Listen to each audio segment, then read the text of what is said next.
4, she's telling me. Oh yeah, you're right. Damn, Daniel. My bad. Damn, it's hard out there. I just want to right off the top apologize to our future selves when you're watching this. I didn't bring the right energy last week. You know what I mean? I was a low energy. I was a little angry about it, and I think it seeped into the ep. And I want to apologize to the nation of Dritonia. Is there anything you'd like to say, Swiffer? Because I think you brought a bit of a negative energy last week. Nope. Okay, no, you feel good about your situation? Yeah. Great. So this week we're gonna start with a question that we always start with, which is 7-0 that Sarah rolled. It is, would your friends describe you as organized? Now, some of your characters probably don't have quote unquote friends. I would say maybe shipmates would be more appropriate. But what do you like when you put down your stuff at the end of the day, or even like the stuff you don't use every day? How organized is your character? And we're gonna start with Swiffer and Jasora. Does she like line her things up? Does she know where her socks are? Or does she have to go looking? You know what I mean? I would say she travels light, so she doesn't really have a lot of stuff, but she's not very organized. She kind of just tosses things in a bag and usually has to go hunting. But again, has only a few things. I'm going to put no. Yeah. No. I feel she's like not organized. She's not into like earthly possessions. Maybe it's because possessions don't have like a lot of value to her. I don't feel like you've been of this group the least like, oh, do they have gold on them? I rifle through their pockets of the group. Yeah. Not high priority. Oh, and I'm not saying that's a bad way to play. That's probably how I would play if I had a character. What's Angus's deal? Sorry, I was getting water when you had asked the question. So Swiffer wanted to know each character's explicit sexual identity. She wants to get into detail about Angus's. What's the one that you care about? You're attracted to intelligence. Intellophile, probably. Yeah, probably that. That's beautiful. Would his friends describe him as organized? Like, does he know where all his stuff is? Does he keep a good binder? You know what I mean? Or is his stuff kind of loosely wherever he can find it? I would say like Angus is like a self-organized. He knows how to navigate his own chaos. Okay, so if someone else came looking, maybe they couldn't find it, but he knows. Yeah, they wouldn't be able to decode it. Yeah, exactly. Yeah, that's beautiful, and that's kind of my situation organizationally, much to the chagrin of my coworkers. So I'm gonna put yes, but it's complicated, much like Lindsay Lohan. Sarah, does being an old character and an old person in real life help you be more organized? What's Amaya's deal? Amaya's deal is mostly organized. I wouldn't say she's the most organized, but she has a general idea of where everything is. At first, I was leaning towards no, she's not organized. And then I was thinking, well, with all the spells and all the things that she has to know, she has to have a really good general idea of where it is. As much as I would love to view her as like a scattered potions all over the place kind of person, I feel like in order to be the most effective, she'd have to have some, like, it's not super orderly. There's some order to the chaos. Like if you walked into it, you wouldn't know what you're looking at. But if she walked in, she knows exactly where things are and what it is. Yeah, that makes sense to me. And I also feel like she has like the highest maybe intelligence, like raw intelligence on the ship. So she could probably still keep all that information in her head without getting super confused. Amaya's smart. She's a smart lady.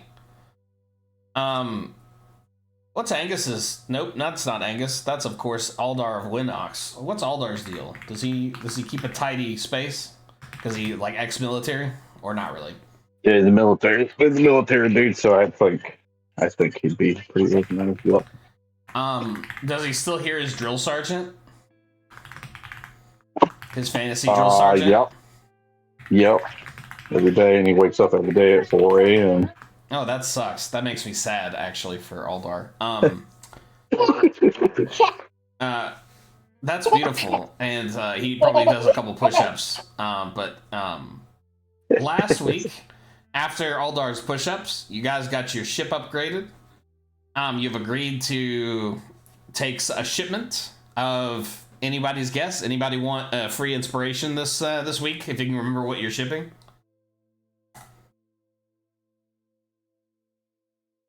Not everyone at once. We were shipping. Can't remember what he had asked us to do. I was too busy robbing him. Dang it. I You can't all remember. get disadvantage for every roll on this trip. Yeah, you've agreed to take some fine, Understandable. some fine textiles to Darnassus. It's a little bit away. If you're on the whiteboard, if you look at the very bottom, just a little visual here, you're on 26, which I will circle in red. You are going to 20, circled in yellow. So we got a little ways to go here. You're gonna have to cook a little bit here. I don't know what path you guys are gonna take, likely the most economical, but in either case, if that is the direction we're headed, you are headed west. It is the beautiful morning. Not a cloud in the sky for right now. The wind is at your back, and I think it's everyone's favorite moment. Who wants to roll that d20 to figure out what's going to happen next?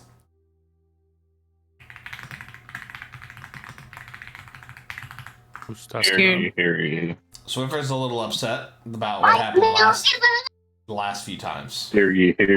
I shall roll it. I love it. This is my third roll for the 5,000 sessions. Let's go.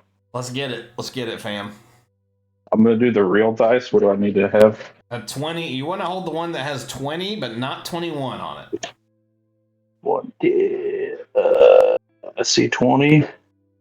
Swiffer, why did you roll? Oh, you rolled a virtual 70. Okay, all good. 17, good sir. Oh, I'm sorry. Everybody dies. A rock falls from the sky, and everybody dies. That's just my luck, mate. 17. Yes, sir. Can you roll Jennifer, one more time? you wanna verify it was a 17? Yeah, I need an independent verification, please. Jennifer. It's 17. Thank you. I feel like I'm not sure she can be trusted. I need Baby Thomas to tell me what the number is. Where's Claire? Claire can read. Yeah, Thomas won't do it, but Claire. Just ask yes, she Claire. will. I don't want you to preempt her. I just want you to say, Claire, look down at this and say the number. See, he's telling her he muted because he wanted to cheat. This is horseshit. You're all dead all of a sudden. Claire know numbers? Like, I don't... Claire's a fucking super Claire saiyan. knows numbers. Yes. She's 5. Yeah, she knows him. Okay, I Claire. can't believe out of here you all go. of us, you won't trust Marcus Christopher. We just wait for it. All Just right, tell me what number it is. You think that's 17, you said? Yay! He fucking planned. That's a Yay, plan. good I'm gonna let job. it slide this time, but I'm gonna need video evidence next time. It's like 3 separate people. 3 separate white people on the other Okay. side of the call. Hey, Terry, let's cut that. Terry's gonna. Don't My worry, guys. last name's Terry's gonna White. cut that. Yep. Can you roll me a d6 as well? That's the D6. Monopoly die. The regular one. Okay. Yeah, I did Monopoly not die kinda expect- screwed me up. Decent. I did not expect Drew to start with racism when as soon as I joined in. It's not what I wanted. It was thrust upon me. Yes. 3. Oh no. You guys. God. I'm just fucking with you. I like saying that after every roll you guys do. You guys set sail from Job's Buoy, putting the beautiful. You realize there was a bit of a musk in the air, like an unwashed, a little bit of stank.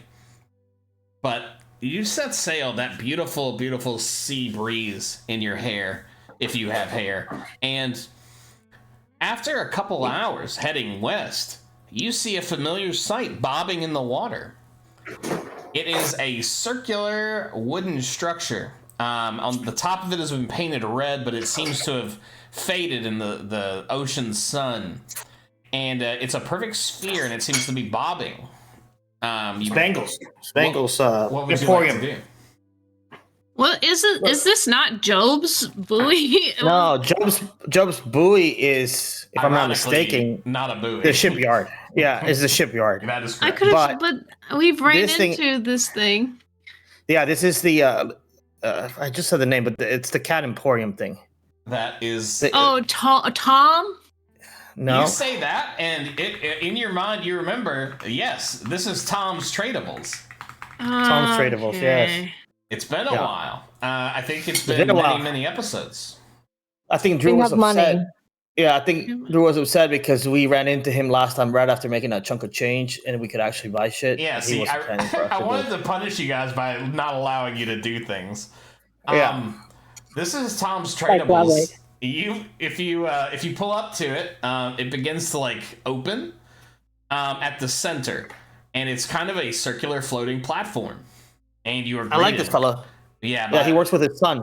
that's Yeah, yeah. right. He's got his little kids running around, Timmy and Tommy, and you see Tom there. He's a beautiful, beautiful tabaxi man, and he waves. But I don't remember my voice. Been a long time. How the hell are you? Doing great. We hear you have the finest tradables. That's true. I And you, keep painting it, but the damn water keeps washing it off, baby.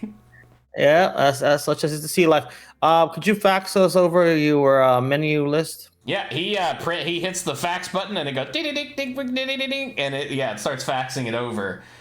He does have many items for sale that are standard fare, but he does have 3 items that are of a bit higher value, that are kind of on an elevated platform.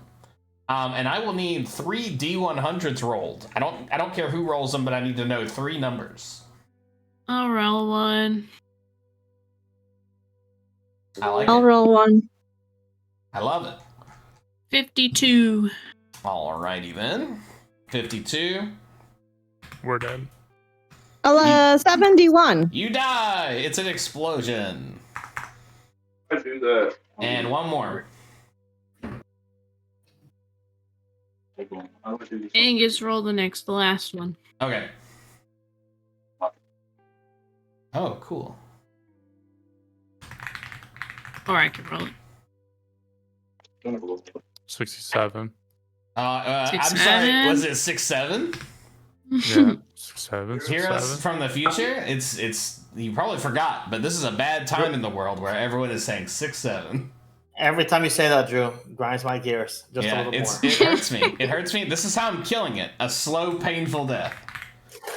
And one more thing. What number is it? Oh man, this will suck not to buy. Just kidding. I won't care. Acts of the Hurricane.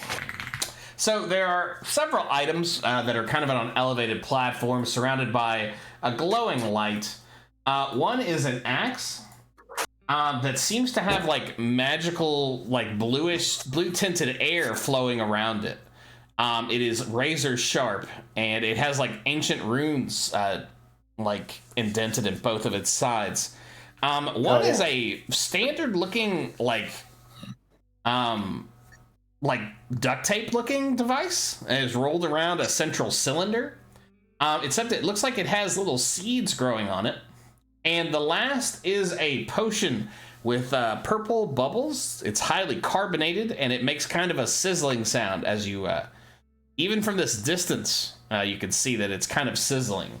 He's also running a special on arrows, a bit of an overstock issue. So he's happy to part with any arrows that you guys might be interested in. For cheap? Yeah, he's moving. I'm moving arrows like they're going out of fucking style, man. Hey. He says. I need some arrows. To no one. Oh, that was. I can't copy paste it. Lame. Hit us with the price for the items. It's a lot. Oh, 1 second. We can put it in our chat. You want me to put it in the chat? Are you boycotting Thanks, chat. whiteboard today? Thanks, chat. Because I can't copy paste. She's trying to get me a workaround, which I appreciate. Oh, it just won't cut it. Okay, can I do that? We want to take a moment to thank the sponsors of this episode. Swiffer, go ahead and who's the sponsors this week? Costco. Thanks, Costco. Mm. I've never set Really foot great. inside you, but I hear you're great. Oh, Yeah, I've never been Oh, to wow. a Costco. Wow. I finally have like adult money, so I can. Oh shit! I'm a membership. Everybody hear We that? definitely are. We're definitely saving a lot of money. This shit's crazy. We're just two people. Like, fucking dollar Chicken. signs. Yeah. I Let me don't say something. always buy cocaine, but when I do, it's behind the Costco. Hell yeah. Also, 80% off your new Bridgestone tires. Wow, what a deal! Bridgestone, Yeah. go further. I'm yes, trying to look up the yes. price for these items while buying myself precious. Sarah, precious were you time. gonna tell me something? Five Below was selling Neopet figures. Yeah. that also I've get you a I've already virtual- opened a few. Oh, okay, good. You Thank get you. virtual things.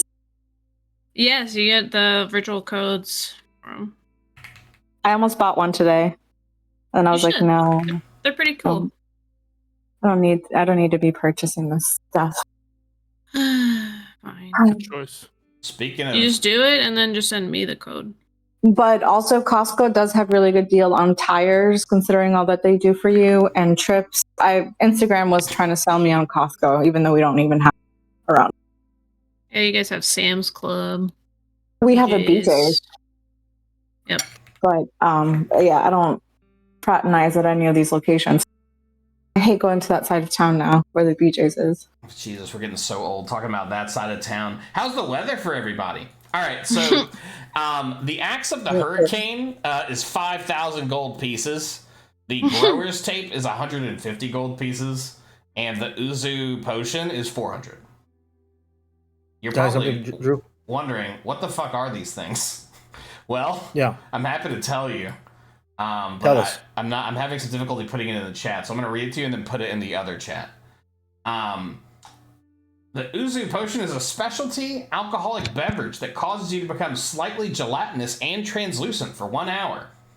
Creatures that make a wisdom perception check to search for you while you're hiding must roll a d4 and subtract that many from their investigation or perception check while you're hiding with this potion active. If you haven't moved since the start of your turn, they must roll a d6 instead. The drink is gelatinous and is more accurately slurped than drunk. Despite its questionable texture, it tastes light and refreshing with a hint of licorice and orange. Due to its magical nature, the alcohol within this potion affects a creature twice as much as a normal alcoholic beverage. Typically, it'll help you squeeze into places that you wouldn't normally be able to, and it turns you like kind of translucent, like imagine Jell-O that is kind of colorless. I kind of love it. Very specifically helpful in the right situation. The grower's tape. This is a roll of tape 1 inch wide and 60 feet long. You can use an action to cut off a length of tape and apply it to a surface. The tape immediately decomposes and turns into fertile soil once it's stuck to a surface. Plants rapidly grow from the soil, becoming fully ripe after 1 hour. You roll a d6, and I'm not going to tell you what happens, but there's different types of things that might grow. Hell yeah. Salami is probably one of them. If you use this in a controlled area, an enclosed area, it recreates a version of plant of your choice. Angus needs that. For Yeah, we need that. example, the tape recreates either version of the plant growth spell for all plants within the area. You can use a 20 feet of tape to enclose a 5-foot square, or 30 feet to enclose a 5-foot radius. I'm not going to read you guys the Axe of the Hurricane because you guys probably can't afford it. First of all, I feel like it's mean for you to price us out of a cool item like that. I'm telling you the price of what it is. This was decided before this moment. Oh, you know what? That's fair. All right. The Axe of the Hurricane. You can use an action to create a powerful whirlwind around you by swinging this magical weapon. Make a melee attack with the axe against a creature with 5 feet of you. with a separate attack roll for each target. Immediately after the attacks, each creature within 15 feet, other than you, must make a strength saving throw of DC 13. On a failed save, they take 1d8 damage, and it takes a second 1d8 bludgeoning damage if it's within 10 feet, and a third if it's within 5 feet. If the creature is medium or smaller, it is thrown 10 feet away. It's an axe for fucking people up.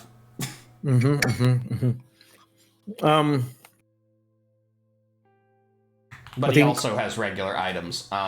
So let me know if any of those strike your fancy, or if you're interested in something else. He basically he has like regular stuff as well. There are items that change the gymnastic quad, the feng shui of the game. Like Angus's nunchucks, just brings everything to 3D life. I think we need this axe. So, can Tom put something on layaway for us? He says that's not typically something I offer. This bad boy, it's pricey, but it's not going to sit long. How much can you afford to put down now? 500. That is insufficient. That's 10%. Is there an item that you'd also have available that you could set that I could to keep as collateral, perhaps? Does that mean we keep the axe and we give this item instead? You give me an item and your money, and I won't sell this to someone else. What would you price this item at? And I show him my staff of flowers. Oh wow, this is a heck of a piece. Where did you find this? I can't remember. Angus, you would, and actually Red River and Angus, you would both kind of recognize this as, he's not asking you where you found it. He's asking you if you killed someone and took it from them. Right. Yeah. I can't recall. And when she says that, he's like, you definitely killed someone and took this from their body. Do I look like I could kill someone? Actually, he's looking you up and down. He's like, you've got like more scars than most living people I've ever seen. I'm just clumsy. Okay, well, it looks like you've been attacked multiple times. I will tell you the price of this after I put it in the calculator. It is a common item. It is magical in nature. Roll me a D100. It is sick as fuck, he says. Rolled a 92. Wow. He says, I had a customer who was looking for something like this. I think I could get this to you for 125 gold pieces. We can make a little trade here. I clutch my heart. The ladies love this thing. I mean, not just the ladies, the menlies too. Flowers everywhere you go. Smells great. Give it a sniff. Can I give it a sniff? I let him sniff. He sniffs it real good, and he says, "Yeah, this is pretty good, especially when you're in a bobbing cork like I am. It gets a little stinky. Little Timmy and Tommy, they're good kids, but they're getting they've got a little odor to them that I can't quite get used to. This is something I might be interested in." I give it to Red River to do what he would like with it. I appreciate it. It just makes flowers. It doesn't really do anything else. But I think you should keep.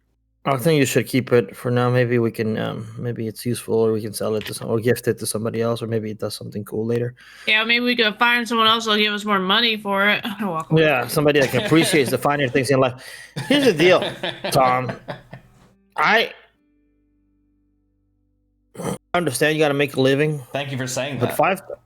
But 5,000. I literally just came from Jobs Bowie. Have you met the fella? Yeah. He helped me design this top here. Yeah, so you must be familiar with his offerings and pricing. Oh yeah, for 5,000 buckaroos. Yeah, we can make this vessel even more battle worthy than it already is. You know what you can't do with this thing? You can't carry it around on your fucking shoulder and ruin people's lives with it. Flex on motherfuckers. Yeah, no, you know what? When you're right, you're right. What about a good old fashioned, just plain old battle axe? What you got that for? Oh yeah, that's no problem. Tommy, help Timmy. Go ahead and grab the no, the big one. Yeah, give him the good one. Don't give him that one with the smell. That's for you when you've earned it. He comes back with a battle axe that it takes 2 of the boys to hold. And he's like, yeah, no problem. I got you. I can give you this bad boy. You guys are good customers. You guys are good kids. I can give you this thing for 10 gold pieces. Easy peasy. Now, we also have, if you want one with a little bit more funk on it, a little bit more stank, I got a great axe here.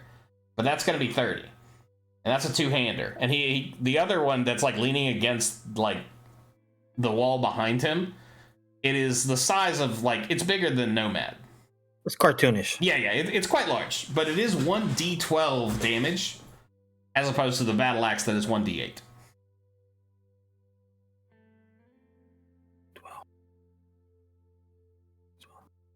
Yeah, I need an axe. Hell yeah, I'll start a receipt for you guys. Yeah. Does anybody need anything else? Supplies wise, weapon wise? I was gonna buy some arrows. Hell yeah, I got some arrows. You fucking lucked out, didn't you? He says. Now, cool arrows? I mean, depends. Do you want them to be cool? I don't answer. Oh, okay. Yeah, I guess that was a weird question. Yeah, they are very cool. Yeah, he had really cool arrows last time. He had like bramble arrows and all the kinds of cool arrows. Yes. So now they are on sale. And I don't know if you guys are familiar with the game. It's a good vintage. You guys remember that game we used to play? I always struggle to come up with the name. Towerfall. Yes. All the arrows from Towerfall are available. Okay. I should probably just tell you what they are. Arrows and tower. I mean, I can Google it. Yeah, I will. I'll race you. Types of arrows. Towerfall. Standard bomb, laser, bramble, drill, bolt, super bomb, feather, trigger, prism.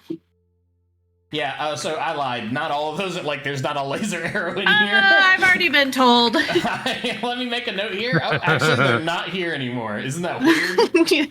Wait. That's so weird that happened that way, but it is what it is. Well, I can just tell you what they do. They travel slightly faster than standard, not affected by gravity, will bounce off of a surface up to 7 times.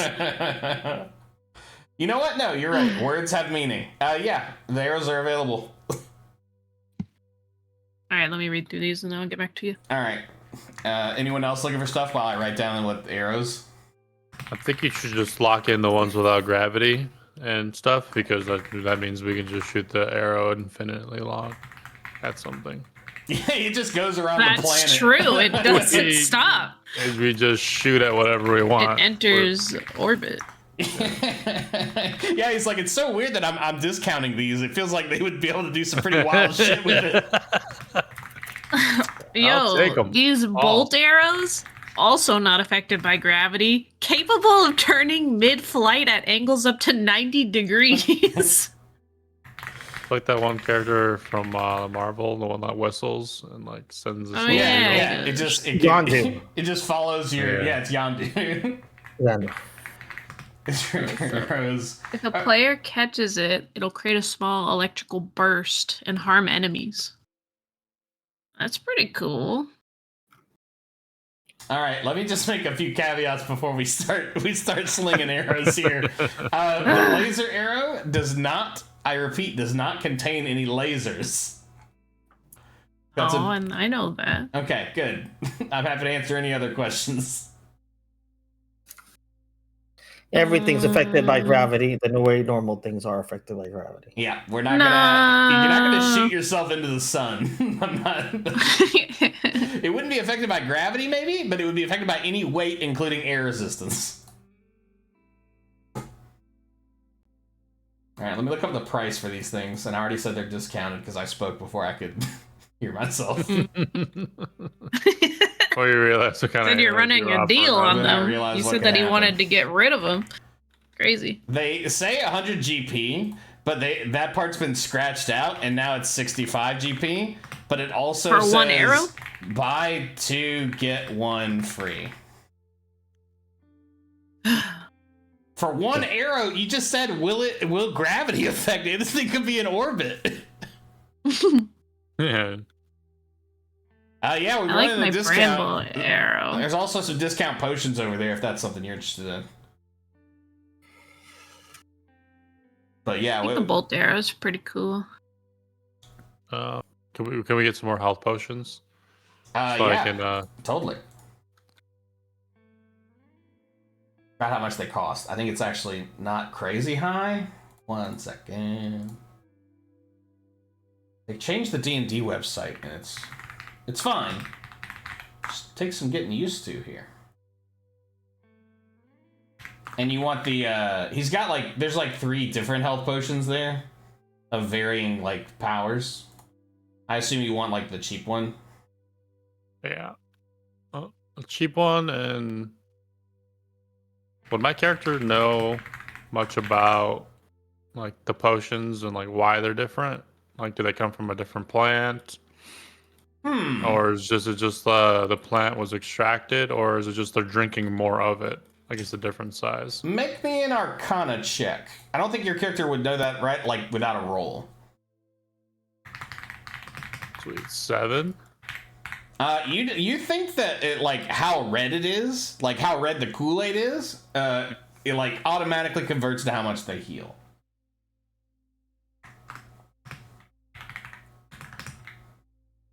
Delicious Kool-Aid. They're 100 GP a piece for the regular one. And I'm gonna list them We'll all. just get one normal one. Greater healing. What are you talking about? Oh, for potions. Yeah, for the healing potions. Yeah, all of the stuff, the arrows or whatever we buy and potions, we comes from the team money. How much team money you guys got? I'm afraid to tell you because you're gonna price us out again. No, that's fair. You don't tell me anything, but I'm not going to change the price. I'm kidding. We have 2K. Okay, it costs 2,000. No, I'm just kidding. Yeah. Classic Drew shit. Got him. Swish. Swisher. I'm gonna list them all anyway, just so you guys have it. But yeah, these are unfortunately not discounted. They do heal quite a lot at the higher levels. I thought you said they were. That's why we looked at it. I thought you said there was a bunch of potions that were discounted. Oh, there's also like a different discount. types of potions. There's a discount bin as well with some potions in it.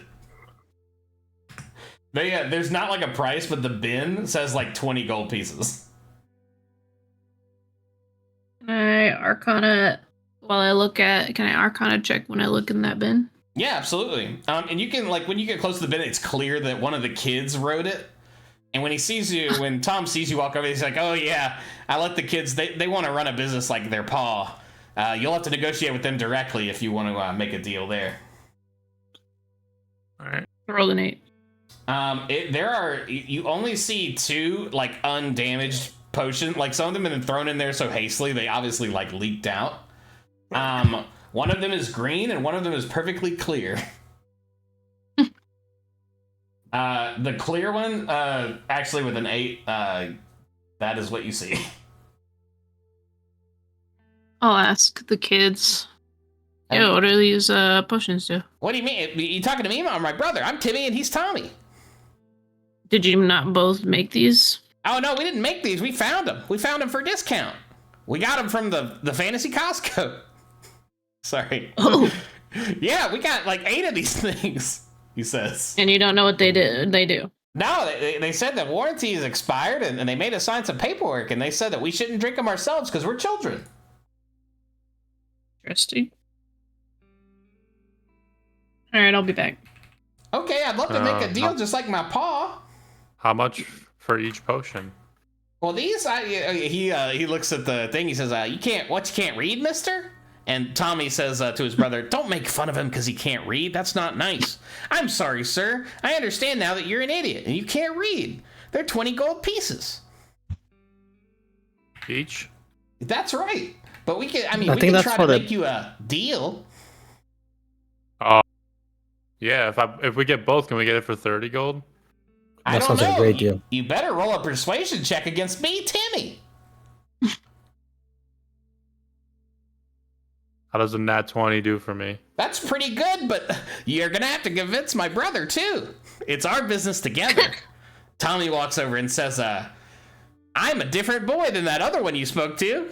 Is this the guy that can't read? Can't read very good. Oh, I'm so sorry, mister. I'll take both of those potions and some of those broken ones for 30 gold. 30 gold pieces? That's... Okay, let me see here. Timmy, is this guy cool? And Timmy is like, yeah, this guy's super chill. This guy's chill as fuck. Pretty chill. I'm pretty chill, yeah. So make me another persuasion check with advantage because of your super high roll. And the amount of chill, you know what I'm saying? And your Riz and your resting Riz or RR. 16.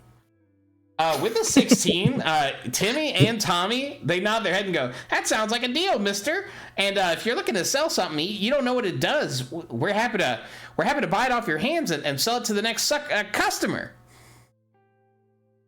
And you have received 2 potions. One is a green mystery potion and one is a clear mystery potion. The clear one has a B etched into it, a very large B as in the letter. The other has nothing written on it. Yeah, B is in Booger. It's just where my head's at today. Clear to be banish. B for banish. Mm-hmm. Are you asking the children? They say, "Sir, I don't know what you're talking about." I'm just thinking to myself. B potion. We'll say 15 gold pieces. And green mystery potion. And that is 15 gold pieces. You guys are doing some pretty good commerce. Any of those arrows jumping out at you? Think. Are you cool with the bolt arrow, like it being able to turn mid-flight, or is it? Yeah. Okay. That makes total sense. I'm gonna do 2 bomb arrows and a bolt arrow. Okay, I realize now that I actually already made these in D&D, so you might be able to look at them to see what they do. Oh. Look. But I'm trying to find them myself because I need to see exactly how I named them. It's not the first time you've offered us those Tower Fall. Yes, that game is so fun. It was a big boom arrow probably is this one. That's one of them. Yep. And the bramble one should be one that's on there too. Oh, it's just boom, not the big boom. Okay. That's a different arrow. I'd like 2 of those. Okay. And that's buy 2 get 1 free. Yeah. A bounce arrow? Let's see. You want to read it for the class? Bounce arrows do not stick to non-living surfaces. They'll keep all of their momentum, continue to bounce until contact with flesh. Gross. They can ricochet and hit us, though. That is correct. And the boom arrow, bless you, JC. Please place your hands upon her and save her. Thank you. On hit, arrow explodes and deals 3d6 fire damage to all creatures within a 10-foot sphere of the blast. Is the boom arrow. It doesn't really look like there's one that turns, I don't think, right? Oh, I might need to put one in there. Yeah, there's a big boom arrow.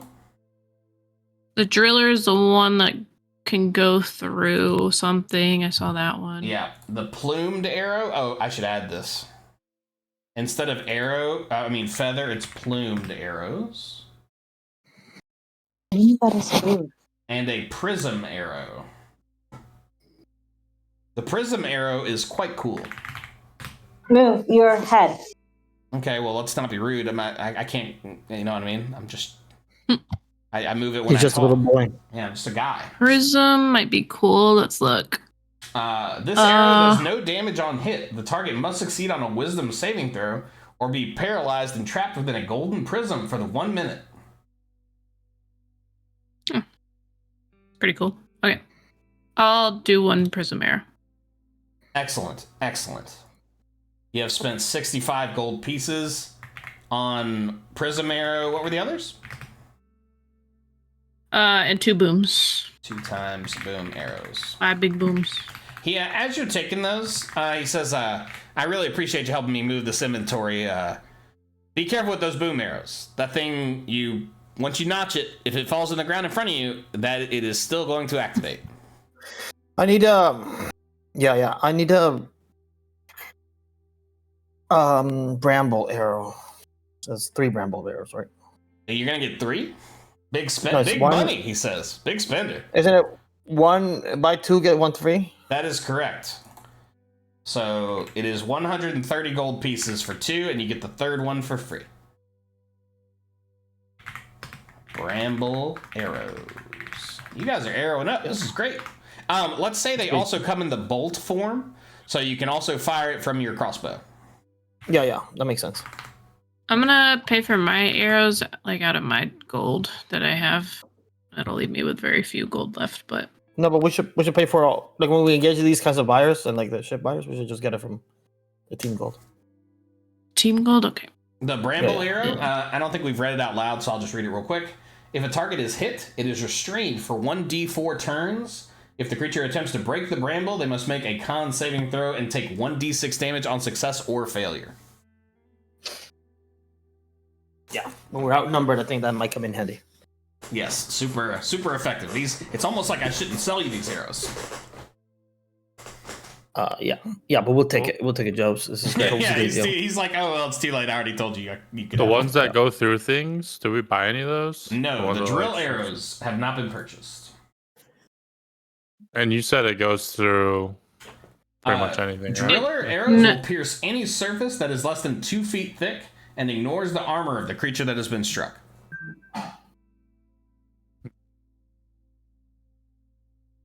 Yeah, pretty rad. So what's the normal width of like a boat, like a standard boat? It ain't 2 feet.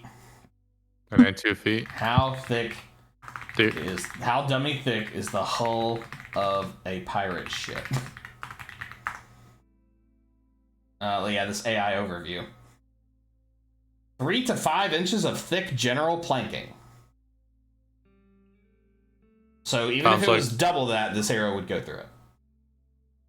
It kind of sounds like we could shoot one of those arrows through somebody's boat. Now, just to be clear, a hole the size of an arrow would not sink a ship. No, but it would cause water to flood it. I just want to make sure we all understand what we're talking about here. Yeah, but at the same time, it also means I could pierce through a wall and shoot somebody. You could, and I'm sure I'm going to regret this pretty fucked up stuff, yes. I think we should get at least 3 of these bad boys, 2 and the 1 free. Because not only would it go through their body, it would also go through whatever's behind it. Yeah. JP, do you want? I have a long bow that I use. He has a crossbow. And then you have a crossbow, right? Yeah. I have a heavy. I have a heavy and a normal. Dummy thick crossbow. I take one driller, and you take the other 2.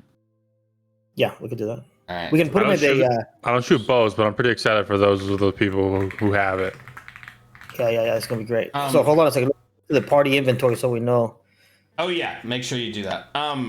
Also, he hears you, and he's like, I could also sell you. I got bows. I got crossbows back here. If you need more, I got you. I'm not I think we do have. Oh wait, I am proficient with the crossbow. Yeah, I think we have extra crossbows. I remember us buying extra crossbows and shields. I think you guys bought extra crossbows and extra maces at one point. Yes, we were broken because we ran into him like way early. Yeah, and you just wanted to buy some stuff, which was probably the right move. Yeah, it's helped us out along the way. Drew, which kind of arrows did we get? You got 3 bramble, 3 driller. Yep. 2 boom arrows, and 1 prism arrow. Oh, I like the prism arrow. And he says, look, you guys are spending a lot of money. I'll be right back, okay? Timmy, Tommy, watch the shop. Can we get this for like a discount for like everything? As he's walking away, he says, "You're already getting a discount." What do you mean by that? He returns a few minutes later. Timmy and Tommy just kind of look at each other, like shake their head, like it's okay, he can't read. He's doing his best.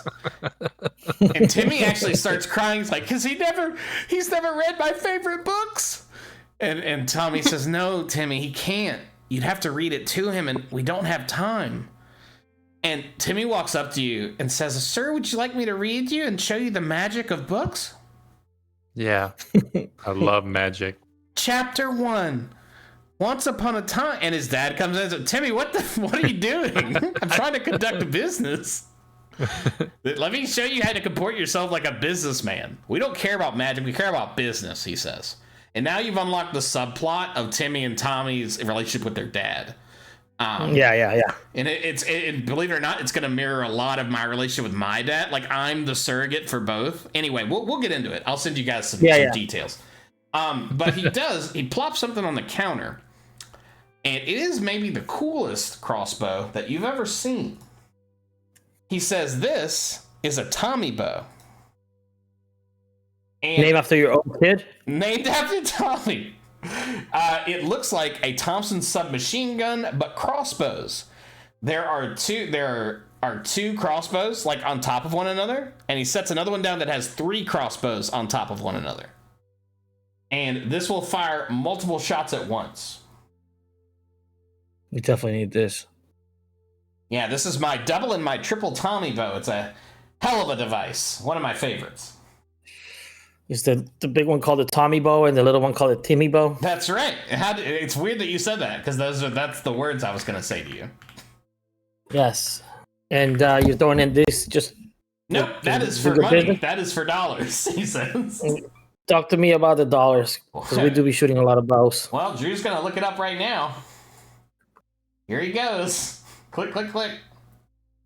The Tommy bow, or have we decided which one is Timmy and which one is Tommy? Tommy's the older one. Timmy's the smaller one. This Timmy is 250, and the Tommy's 300s. I think we could do business for those rates. A lot of people have these. Is it very common item, or do you see them a lot in the high seas? Oh, they're pretty rare, but the guy who figured out how to make them he's pushing them pretty hard. You won't be the only ones with these, but you'll be the only ones with the Tom's tradable guarantee. Yeah. Here's the deal. If Tommy signs the Tommy bow and Timmy signs the Timmy bow, we'll get one of each. He says they gotta be signed by the rascals. And Timmy starts crying again, and he says, "But the dumb man won't be able to read my name." And Tommy says, "It's okay. We're gonna tell him. We're gonna read it to him anytime. Aren't you all gonna read it to him?" Yeah. He's gonna be fine. It's gonna be fine. Yeah, they give you a Timmy and a Tommy bow. No. And that's as we're inking the deal here. The dudes are signing the thing. I get a copy of our map that we have been exploring, and I explained the little legend and our markings on it to the fella here, to Tom. Oh yeah, for sure. Hey man, yeah. We've covered quite a lot of terrain lately, so I know you have a good map. Probably you spend all the time here, but here's our latest copy in case it helps you in your travels or it gets you better business. Yeah, thanks, kid. You're an adult man, and I called you kid for some reason. That's all right. This is probably an older Tabaxian. Yeah, he's like actually 57 years old. Yeah. He's basically done so. How do I want to show you guys this picture I have, but it's being stupid. Yeah, so normally while bartering, we're buying so much stuff here. I feel like we should get like a 10% discount off everything here. Yeah, that's interesting. See, what I'm trying to do is feed my kids is the problem. And my kids are hungry boys, as you can probably imagine. Well, here's the thing is we don't have to buy any of this stuff. And then you wouldn't be able to feed any of your kids.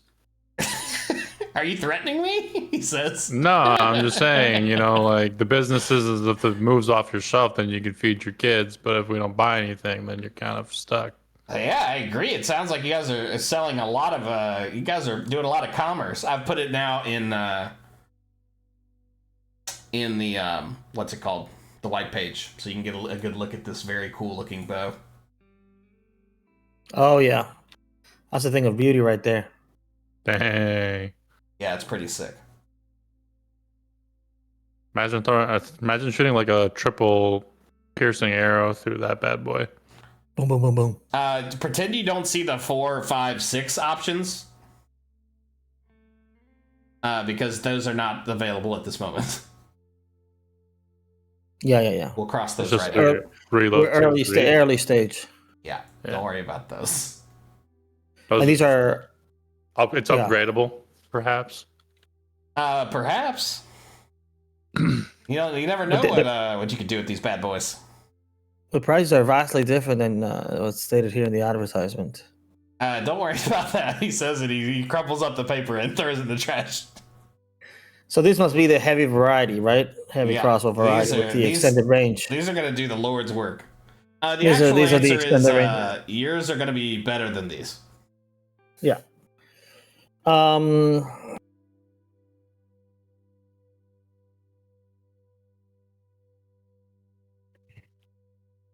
Let's do a quick tally. And I don't feel like we've heard from Amaya. Is there anything Amaya wants? Or Aldar? Is there things you guys want to buy? I feel like Amaya wants comics. Like C comics, He looks around, he's like, I don't know what those words mean. Deep lore comics. 980 GP. We'll put that right here. Yeah, I mean they put funnies in the very, if you look at the very bottom right on Carlisle's current, you can see that there's like funny little quips and like a little cartoon. I was just gonna do the potions Arcana check, but I don't no interest in actually buying anything. You can definitely, if who bought them? Angus. If Angus wants to show them to you, you can make an Arcana check. The potions? Yes. Oh, to be clear, we bought that whole entire box. So whatever those mystery liquids are too, we have those. Right? Yeah, I just wanted to see if I could figure out what they They're are. kind of like cracked and like leaking stuff. These would be. Well, okay, yeah, that's fair. Go ahead and roll, Sarah. Amaya. Yeah, and can I pour the leaking ones into my vials? Yeah. Do you do that now? Yeah, I guess. Well, I might as well while she's investigating. Okay, roll me a D100. It's a 9. Not my D100, my Arcana check. You're not exactly sure what's going on with these bad boys. You think if you get them into the lab, you'll be able to find out more.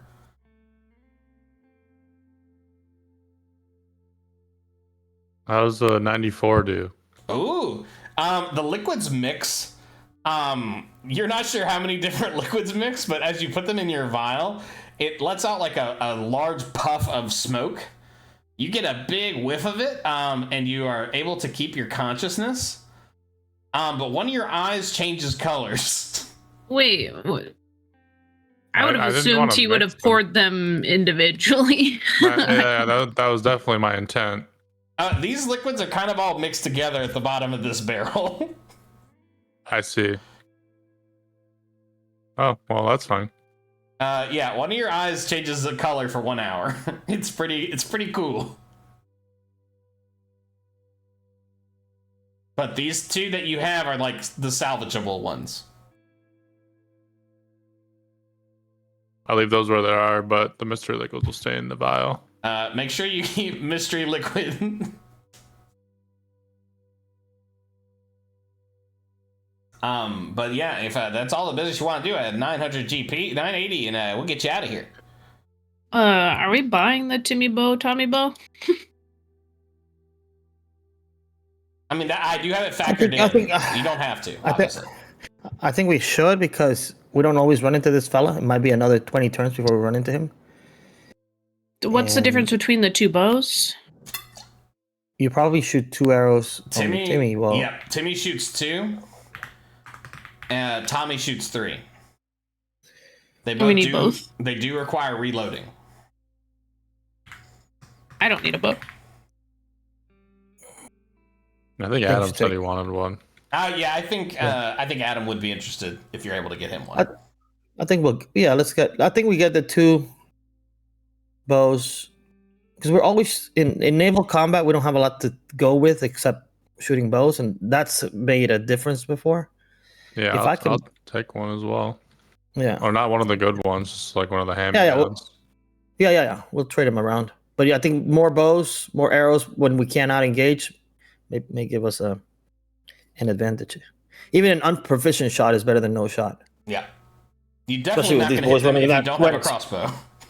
Yeah, I think we need it. I think it's our best, not in hand-to-hand combat situations, but in naval combat, and we find ourselves a lot in. If one person can shoot 3 arrows, it's a bit of a game changer, especially if they hit a nat 20. And it sounds cool. A little thump, thump, thump. It's pretty sick. Oh, yeah. Yeah. The saga tales that will be told about the crew killing people with Tommy bows, it'll strike fear into our opponents. Can't interest you at all in the Axe of the Hurricane? I mean, I can get you a discount on this bad boy. Did you guys want the Grower's Tape or the Uzu potion here? Well, I don't want to insult you, but if you're thinking about like $100 or $1,000 for that Axe of Hurricane, we could make a deal. We just don't have that kind of money. For $1,000, I think we can meet each other in the middle a little bit here. If you can put a little bit more gold on it, I've been experimenting with something my wife's cooked up. I'll be right back. He goes back down into the cellar, and Timmy and Tommy start reading again to Angus, and he returns a few moments later, and he says, my wife's worked up a bit of a spell, and what I could do is loan this to you for that amount, but after 24 hours, it will appear back here on my ship. But for $1,000, I can loan it to you for a day. Oh, like a try before you buy it thing. You know what? I like that. The 1,000, if you do this, it will go towards the final purchase price if you are able to purchase it within 30 days. Yeah, we think somebody in our team might be interested in this. We're not going to be able to make it back in 30 days. Oh, yeah, we just won't. No, that won't be necessary. It will magically appear back here 24 hours after you use the device. 5,000 is too much, dog. But I appreciate you working with us. But I wanted to see this in action badly. He hands it to you and says, "Go ahead, take a swing. Everybody, back up a little bit. I've actually not seen this thing used yet. So, Timmy, Tommy, get behind Daddy. Yep, there you go. We get some barrels out and we fucking put it to the test. Yeah. If it feels really good in your hands, there's a heft to it. Yeah. I'm gonna roll a. What should I roll? Hold on. Let me pretend I have one of these. And you know those old footballs they used to sell where it'd have like John Elway's like fingerprints on it? Like yeah. It's like that, but it feels like it's got your fingerprints in it. Yeah. Custom made for me. Yeah. Has a good feel for it. I'm gonna roll. Trident of Harmony. You're gonna roll hard. Roll in the paint. Rolling in the deep. You're only in the deep. Yeah. I'm gonna do roll. See what happens to these barrels. 10. That's not great. That's not a great. I don't love that hit. You hit the barrels. They kind of like a loud whoosh like appears out from you, and it whooshes thrice more as it like expands in size. The barrel is not very well harmed, but Timmy and Tommy start clapping excitedly. It's great. I love this. No, you know what? I appreciate you letting me take this for a spin. We're gonna hold off. It just seems like an egregious. We just spent a shitload of money. I understand. It's an expensive product. It was a thrill to see it. But it's you're still the finest purveyors of all things out here in the ocean. Thank you for saying that and recognizing that. Yeah. Your weaponry is second to none. Yeah. So Did we get the healing potions that we needed? Oh yeah, I did not factor that in. Sorry about that. So regular healing is 100 GP each. If you guys want those, just let me know how many. Just need one, just in case. Yep, just in case. That feels good. And did you guys want the grower's tape or the, what was it? What was the other one? The Uzu potion. Uzu potion. I like both of them. I think Adam would find a way to break your game with an Uzu potion, Well, and yeah, he's gonna find a way to break my game regardless of what that's just yeah, his the Uzu potion would be molecularly break your game. Are we getting the grower's tape? I think we should go the grower's tape. We're angling towards a planter and all that. I think the grower's tape just makes a lot of sense. And because these items are randomized or semi-randomized next time, you may never see is them our again. chance. Yeah.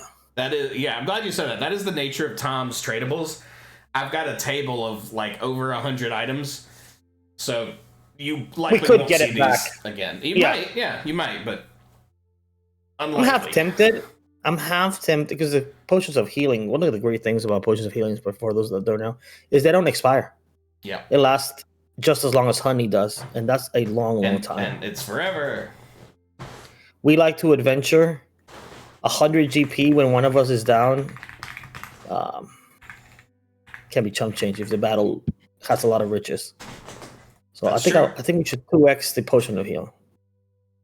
People have been saved. Lives have been saved with potions of healing. I have to say, we've had a lot of close calls. I think we should do potion of healing because there's times where I'm the one in charge of healing and I don't have any spells. So it's that's not a great situation. You guys want to get 2 of them? I think so. Grower's tape, but yay, nay. I think it's a cool item. Yeah, I mean, once we figure out like what plants, Yeah, are like a little good, garden, right? Yeah. I think we go for it. Plus, I mean, we're here to have cool moments, and some of the shit is just making cool moments. So I think we go for the grower's tape. The Uzu potion. What do you guys think? Yay, nay. Without reading all of it again, for you guys who may not have been paying super close attention, it basically helps you hide better and squeeze through areas that you normally couldn't. I don't think we need that right now. Okay. Everybody agrees? Yes. Okay. No problemo. We'll ditch the Uzu for. I mean, you guys. Some of you have a really high stealth roll anyway, so it might be a non-factor. 980 plus. I can't wait for like 5 episodes from now, being like, oh man, I wish we had the Uzu. The Uzu 1330. Yeah, but at the same time, the walnut helmet has come in real handy for a lot of interactions. Yeah, the fucking acorn helmet. Oh yeah, fun fact. You bought that the first time. I saw that on the list I was looking at earlier. Yeah, I highlighted it because I was like, damn, what a mistake this was to have this here. It's more because the user gives it use, you know? That's true. It would be useless in someone else's hands. Pretty much. Oh, there's a lot of cool stuff on this list. But you guys will have to visit again. Do you hand over that sack of gold, that 1,330 sack of gold pieces? Yes, hand it over. Yeah, I think so.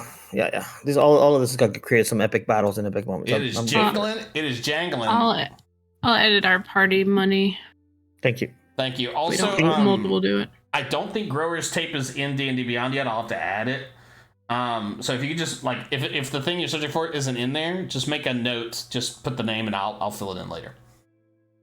Okay, I'll make a custom item. Yes, yeah, just do custom item and whatever the name is, and yeah. But the arrows should all be in the system. Yeah, we're good there. I added the bramble arrows and the drillers to our party inventory. I'll add the potions. One of the potions for me to help me remember later. One of them has a large B in it. B as in Bravo. I'll need to know that to tell you what it does later. Yeah, that one's green with nothing on it. Correctamundo. I'll add the battle axe to me,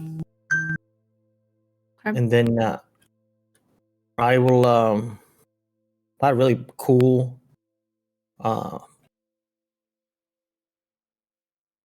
crossbow that I'm gonna inherit to Angus. It has like a sea dragon on the side. It's painted blue and black. It's pretty It sick. really is bitchin'. Yeah. Honored. It's called the Sea Shanty Stallion. I'm gonna put the item in the party equipment, and you can pick it up from there. Alright. Oh, that's cool. I didn't even think about that. That makes my life easier. Yeah. And then that's the what it's all Tommy, about. making your life easier. That's Drew. right. You also have some scale mail, a Sahagin dive suit, a potion of water breathing, and a shit ton of arrows. Can we not use the Berserker battle axe? This is just a regular battle axe. I did not put that one in there. I didn't put anything in there. I'm I didn't know where calling that the came cops. from. I'm calling the cops. I I'm thought done. I thought that was already like in there. That's been in there for a while. That's been in there. Yeah. Oh shit! Did you guys get a Berserker's battle axe from somewhere? I don't know. Remember, it was because I fought that one lady, right? The ghost lady. I Oh won. shit! You thought I was gonna die. First of all, I would never do that. Second of all, And I thought that went to Aldar, from my memory. yeah, we should put that in Aldar's thing. Yes, Aldar's loaded. Am I able to just assign it? No, he probably has to. If he goes into party inventory, all he has to do is click the little box next to it, and he'll be able to use it. There you go, MC. If you're listening to that. I'm sure What is the Defender battle axe? 9 life stealer battle. I'm just looking at battle axes. Yeah, I now. was about to say, you can get lost in the sauce in there. There's some cool stuff. Holy shit! All right, I'm just gonna use my battle axe reg. I should be looking at this shit. I get excited. You see the? Are you adding a normal battle axe, GP? Yep. You see the Holy Avenger battle axe? Pretty cool. No. Do I have to custom add Timmy and Tommy bows? Yeah, please. I don't think I have those in yet. Timmy bows 2 shots. Oh, I'm sorry. They're both listed under Tommy bow, 3-shot and 2-shot. We'll get those names updated. But if you just search Tommy, you'll find it. Yeah, one of them's going to be Timmy for the lore. Yeah. That was a lore choice. Okay, I think I got everything. Oh wait, I got a custom made growers tape. We'll give Nomad the Timmy bow, so he can rain hell with the combat dinghy. Okay, I've updated it to be the Timmy bow. And it's glorious.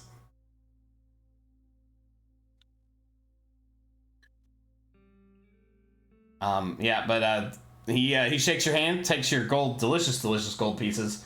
Your party gold is at 890 now, which is still a hearty sum. To give you an idea, in reality, 1 gold piece equals about $100. Adjusted for inflation. And that's been a bitch lately. Yeah. But this is still a significant value.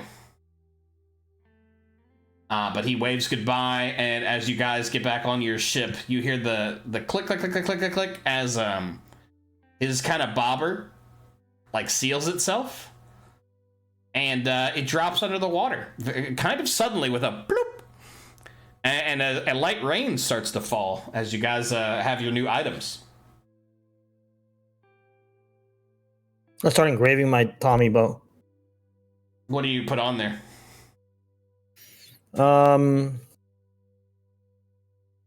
Flames. I'll put some flames on it. Cool. Yeah. It's pretty bitchin'. Yeah, pretty bitch rad. It's like Guy Fieri type flames. You know what I'm saying? It's really Guy Fieri style. For simplicity's sake, we will say that the arrows are also bolts, and they are interchangeable. It is time to roll again, And you guys have moved. Here, let's go down to this. You guys have moved a single space. But every journey starts with one footstep. Who wants to roll a d20? Not everybody at once. Nobody wants to be responsible for that nat 1 that's coming. I got it. I hadn't rolled in a long time for this. You take your... I rolled a d20 today. I can't roll again. It's true. Yeah, you already used it. Oh, There it is, Drew. dude. Oh, I can't see it. Whoa. Nat 20. Is it a nat? I need a confirmation. Is there anyone in the room? Yes. Somebody wake up Claire again, It's please. in D&D Beyond. You can look at it. No. He. Go ahead and roll me a d6, please. Nothing's ever good enough for you. They're all good options from here. You're not my real daddy. 1. Oh, except for that one. No. You guys are sailing. You feel good. You're looking at your newly engraved Tommy bow. And as you're in the waves, you see it looks like it makes the fire look like it's rippling, the fire that you've engraved. And you kind of get lost in the beauty of that for just a moment. And you hear Angus from above ring the bell or do whatever it is, how you guys signal to each other. Angus, you see a large wooden box floating in the ocean. It is bobbing, much like Tom's Tradables, but it is a perfectly sized rectangular box. Perfectly sized probably doesn't describe how big it actually is, so I'll just tell you. It's about 6 feet wide and about 5 feet long. It's bobbing there in the water. I want to approach it and pick it up. Yeah, so you guys pull up your ship next to it easily. There's still a light rain. And yeah, it is you kind of attach it to the ship. It is quite heavy. So it would take some doing to get it onto the deck. That's good because I just had my pre-workout and I enlist the help of the fellas and the ladies, whoever's near me, to help me heft this thing up. Give me some strength checks. Give me some athletics checks by whoever's helping. Angus will lend a mage hand for support. Oh, yeah. Not very 18. strong. Angus but- doesn't use his actual muscle. He only supports. It's a show muscle. Yeah. It just looks like he's helping. A 13. An 18, a 13. I'd assume Aldar would help. I think Aldar would help for he, sure. Is he here to roll a strength check? Hey, mate, I'll roll it for him. Or an... Oh, it wouldn't be athletics. It would be strength. I'll roll it, he says. That's a cool die. Oh, my. That's your die, Drew? Yeah. Or no, that's Alder. It's Aurora Oh, yeah. Borealis. It's pretty sick. Fucking sick. With you guys' concentrated efforts and with Angus pretending to help, it takes like 10 minutes or so. As you lift it out of the water, it becomes much heavier. But eventually, you are able to get it on the deck. And it hits the deck with a thud, and the wood containing this, whatever it is, it begins to strain under the weight underneath. But the wood that it is made with is extremely fine quality. And we're gonna crack this sucker open. With our tools and Make me a nature check. Anyone who's examining this box.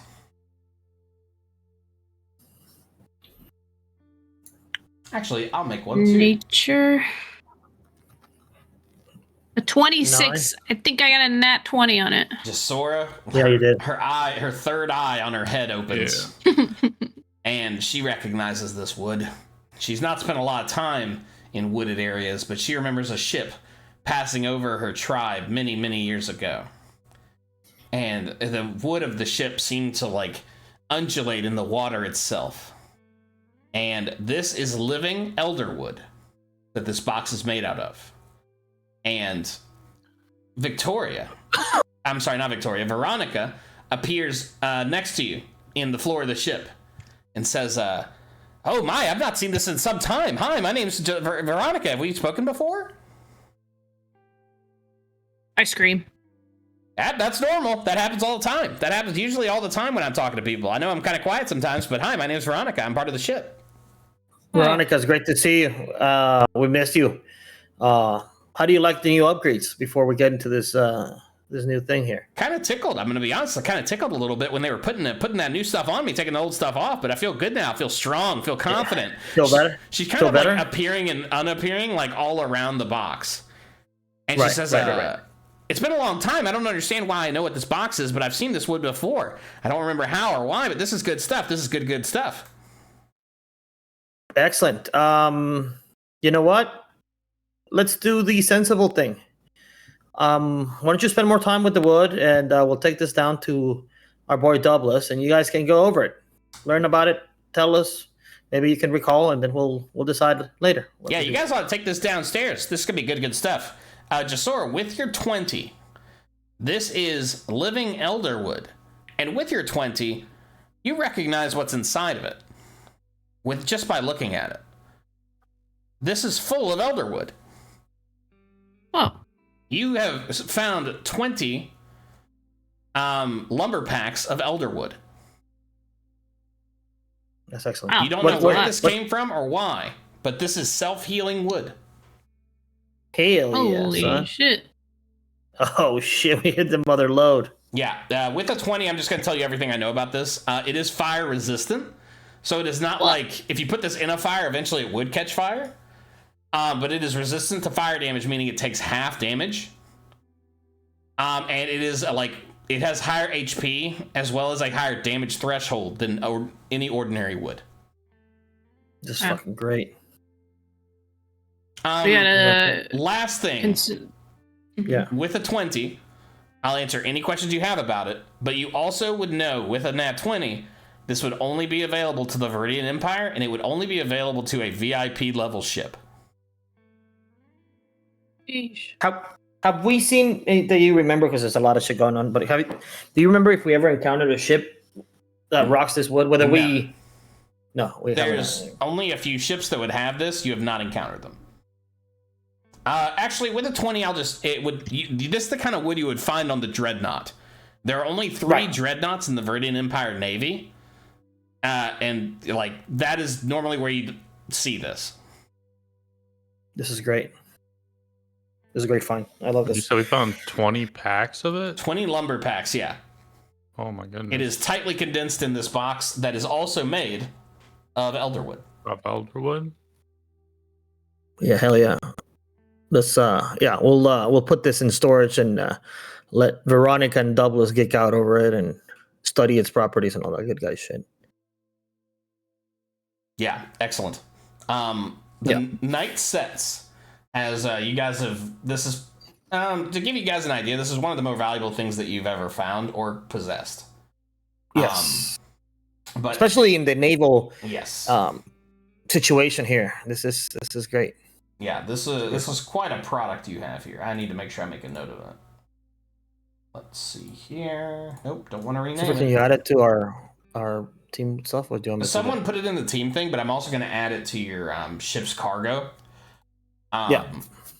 Usually Nomad does that, but I will put that here. 20 lumber packs of elderwood. And as it disappears below deck, so does Veronica.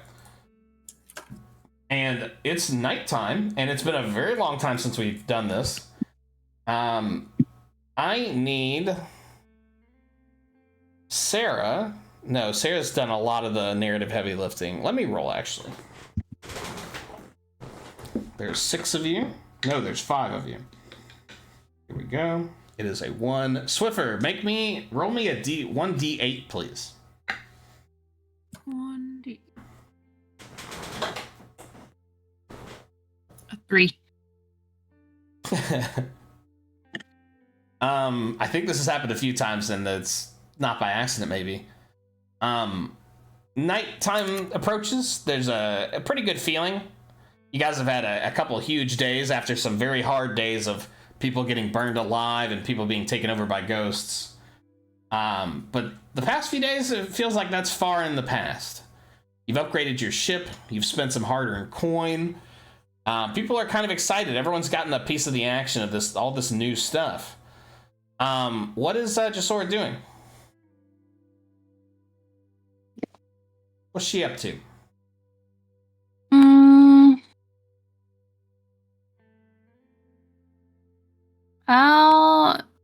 Since I was told to keep my staff of flowers, I'm gonna decorate the ship. Oh, it's beautiful. Yeah, there's like you're using the flowers to decorate. I love this vibe. Yeah, I love this Yeah. vibe. I think that's extremely valuable. What kind of flowers? What color are they? I'm gonna make them colorful, so all over a whole range of pinks and yellows and blues. Yeah, the vibes are definitely turning as this staff of flower, you burn up its charges very immediately, but it's a worthy pursuit. And you come across, I think it's good for morale. Yeah, morale is soaring. Morale's soaring right now. You're not sure if it's the alchemical workshop or the sudden appearance of magical flowers, but you swear, Jasora, that you see Dobla's smile. He probably wouldn't agree that happened, but you saw it. You saw what you saw. But it's not him that you run into. It's Angus. What's Angus doing? I'm playing around with the alchemical station. Yeah, I'm just trying to getting crowded in there. Yeah, I want to take some of our nanotar and kind of try to repurpose it. I want to see if I can extract the sugars out of it with the new condensers and setup that we have. Jasora, you walk in there, and what do you say to Angus as you see him working on this beautiful nanotar? The stink of the nanotar is covering the beautiful smell of the flowers. I asked him if he'd like a flower at his station. Love one.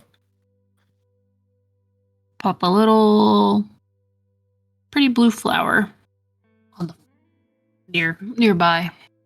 It's beautiful. It sprouts from Also, the ship itself. I also have like flowers that I grabbed from like the beginning, like the very beginning of. Like the second episode? I think so. It was Yeah. like chorus tulips and stuff. Do you really have those? Yeah. Oh, cool. Okay, yeah. What do you do with them? I'm gonna start to like grind them down and see if I can like separate out and see if I can get anything from the tulips. Yeah, make Maybe me like a potion out of it. This is supposed to be like just a like a special episode. I'll watch intently as he's if he's cool with letting me hang around. I kind of like the science thing, so I'll just watch. Make me a. Let me look at the skills because this is a. I guess we'll need to figure This this could out. be This a special moment for me and my lab assistant. Am I make your him lab use those. assistant? You both put your hand on the beaker at the same time, and Yeah. join me in Foxtrot, drop. and I'll describe it a little. No, go roll me a nature check. Yeah, we're handling something with nature that makes sense to me. You can make it with advantage because of this beautiful special moment. Nature check with advantage. 15. Jasora sneezes actually and ruins the bat. No, with a 15, as you start to subtly, are you hitting it with like a mortar and pestle? Yeah.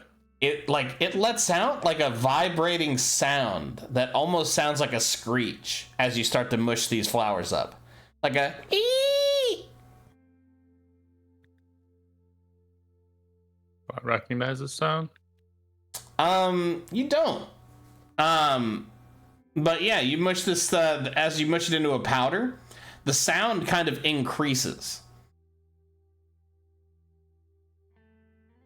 And you actually I gotta figure out how I'm gonna have you guys do these rolls, but with a 15 nature, you realize that if you smash this up, these chorus flowers, you will have enough like to synthesize, add this to a potion of some kind or poison that will emit a loud noise. You're not sure exactly what will happen, but adding this ingredient will make like a loud noise occur in whatever you're trying to make. Okay.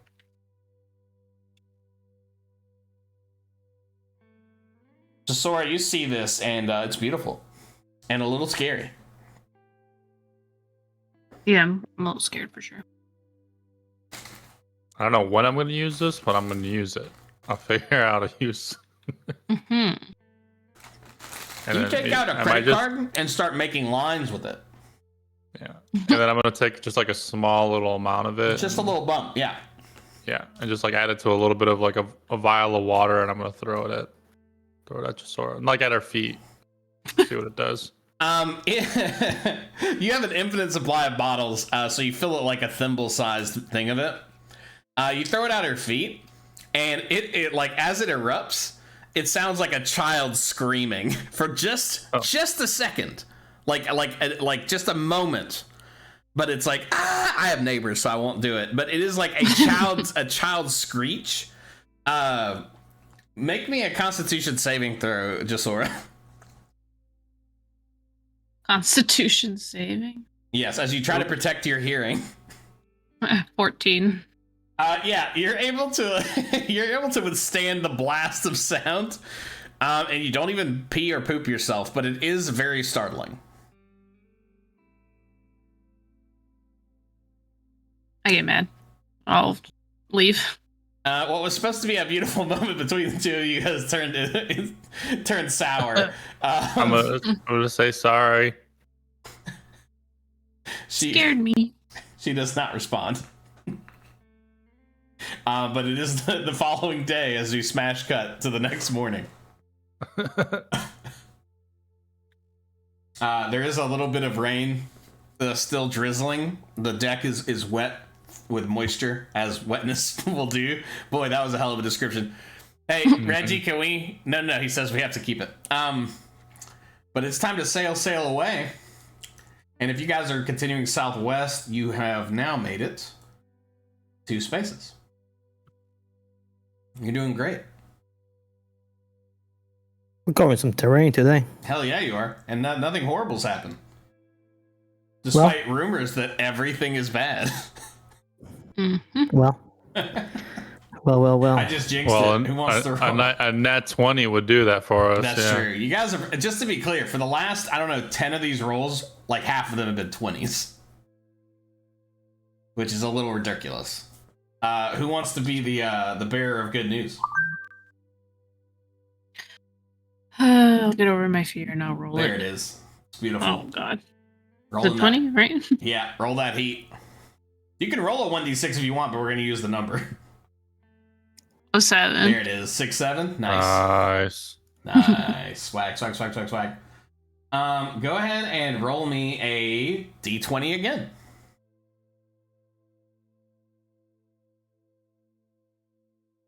Nice. A 3. That's not real. Okay, I promise this is not...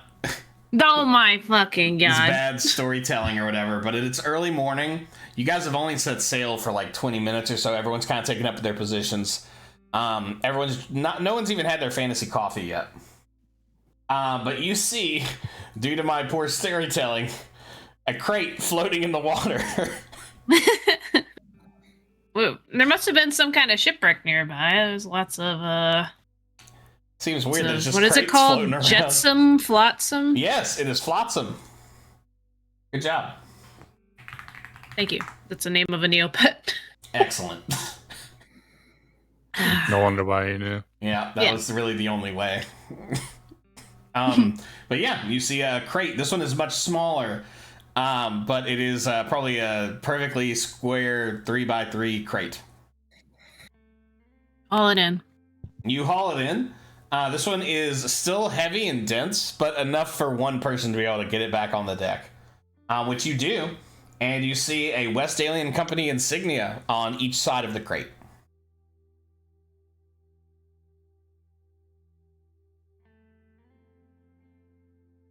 We open it. It's going to take some doing. How do you do that? You say no? We should leave it alone. We have it on the ship. I said we crack it up. What if it's... What if it's If it's something like I don't know, weird or crazy, or we shouldn't have it, we just dump it overboard. Turn it in. Yeah. Yeah. like- yeah.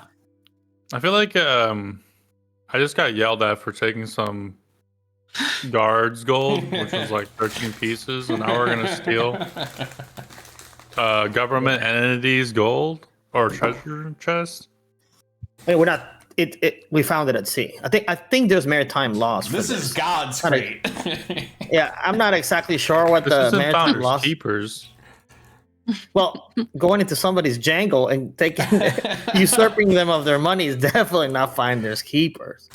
I think we should crack it open. He kept it. It's at Yeah, but sea. that was like chump change, What if like something super important's in here and we have it? Yeah. Also, then we turn it in for a ransom, or what if it's just great booze or Hear me equipment out. for our boozing station? We haven't had a good booze in a while. Joe's always got shit booze. That Probably Nanotar some is of the not hitting the more- way it used to. Well, the Nanotar's fine, but Job's Buoy, if I remember correctly, Yeah, that beer was weak as shit. Yeah, bad stuff. That was like a Bud Extra Light. That's no good. You all stand Just around the practice, crate, staring at it. Pondering. Well, Captain said so. Can I try to pick it open? Yeah, totally. With my captain support, do I get advantage? Captain, Yeah. what do you I'm say to encouraging. like encourage him? I say, you got this. You're the best picker this side of the ocean. It's Yeah, beautiful. because I'm feeling a little down from the last time, because my captain didn't support my ceiling needs. Oh, good I stuff. didn't Oh see it my come god, I from- rolled terrible either way. 17. With advantage?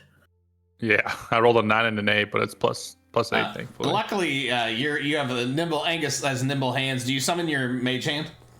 Yeah, sometimes I summon my mage hand, I get some extra leverage in there. Yeah, you crack this fucking thing open, and two things happen. A pulse of magical energy erupts from the crate.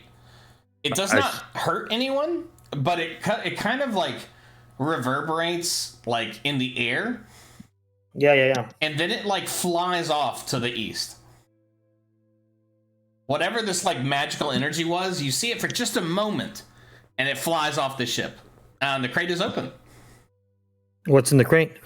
You look in, and there's a lot of straw, like they have in movies, which I guess is probably based in real life. And there's like that's how they ship stuff.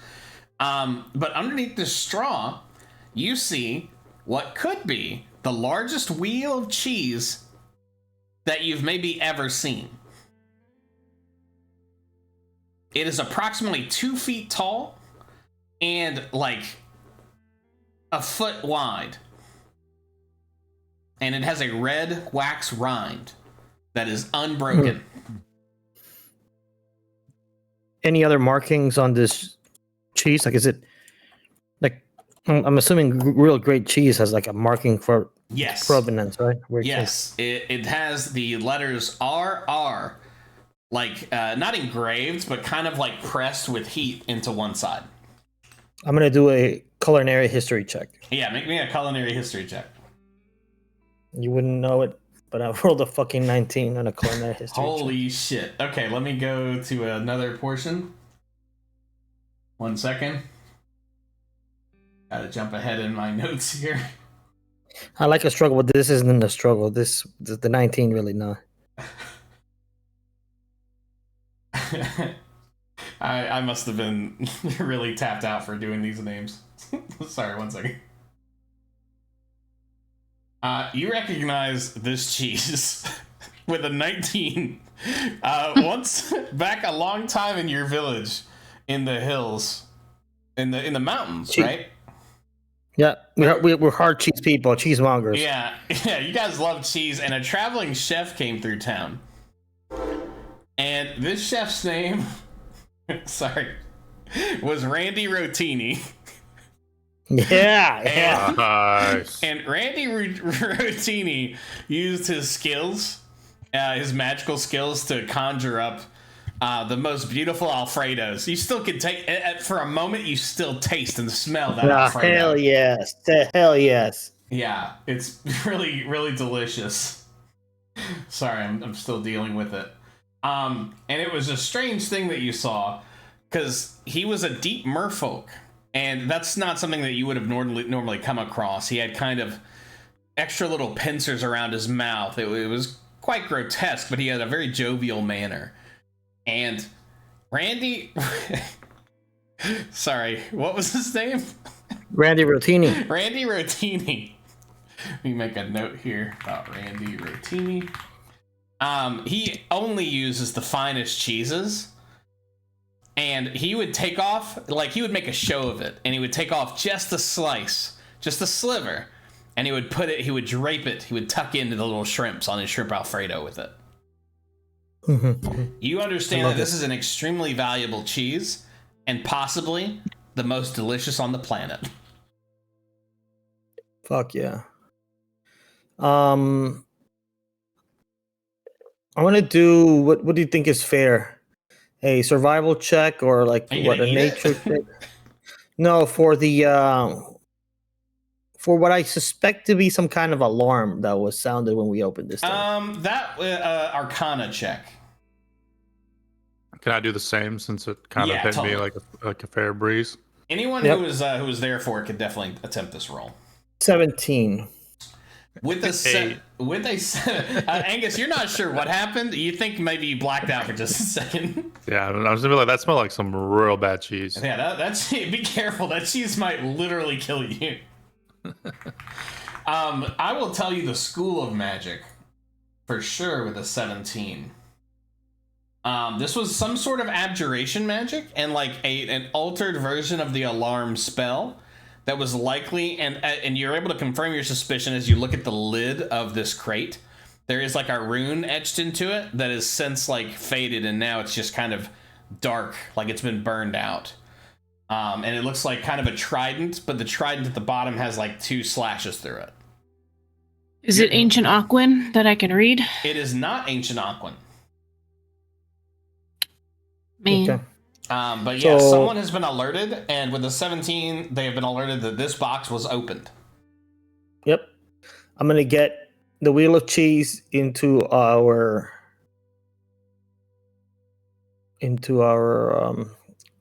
kitchen And start shopping. Yeah, and I'm gonna get some like heavy lead balls, put them inside the chest, close that sucker, and throw it overboard. Sink it.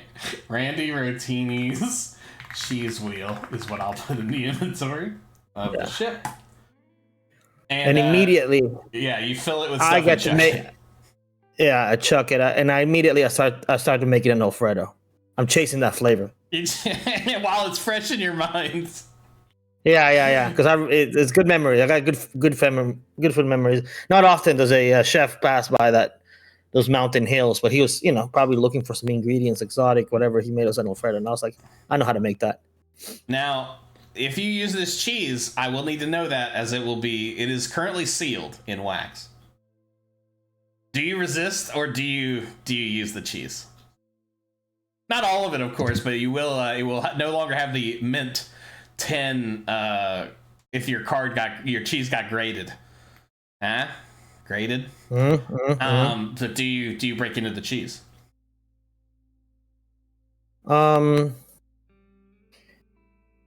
confer with the team. The smell. No, it like, how cartoons you would like smell it and it would lift you off your feet. That's what the cheese is doing. Yeah.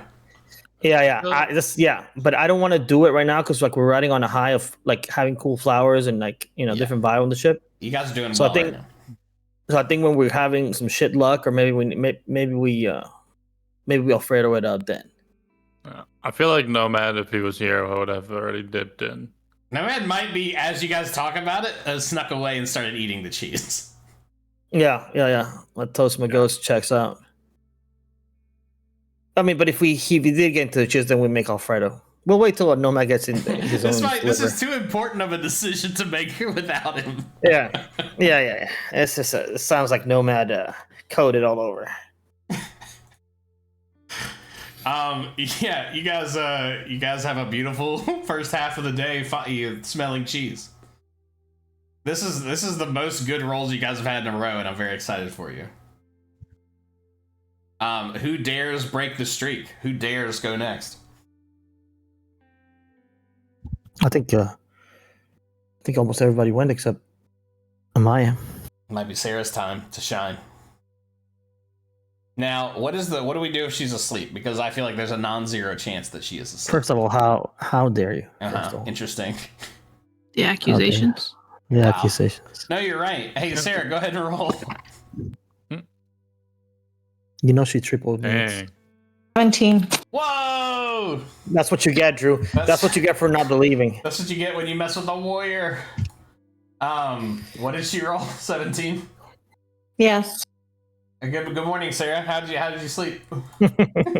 Well, thank you. Just a little light snooze, Drew. Just a No little, big deal. yeah, just close your eyes, no problem. Okay, make me a D12 roll, please. Oh my god. Oh my and, god. and believe in yourself. 7. 3. You see a ship on the horizon. Angus does. Probably sees it first. Hey, a ship. Thank you. Thank you for playing out the scene. Then what happens? You see a ship on the horizon. Angus, with your spyglass that I don't think actually have, so you just kind of cup your hands. You see a West Alien Company flag flying on this ship. And you I'm see gonna warn my captain of the West Alien Company ship. And yeah, what do you guys do? It has not reacted to you yet. Let's say you guys are traveling east to west, kind of. They look like they're going north to south. I think we just sail on. Yeah. No shame in that I game. think our typical thing is not to engage other ships. We need to be about our business. As you say that, as you guys get closer, their ship kind of slows down as well. Not as well, but it slows down, like to kind of allow you to pass. As you get closer, Angus, you're able to see some guys, they've like brandished their swords. Not like they're going to attack, but they look like they're more of a defensive posture. No, you're good.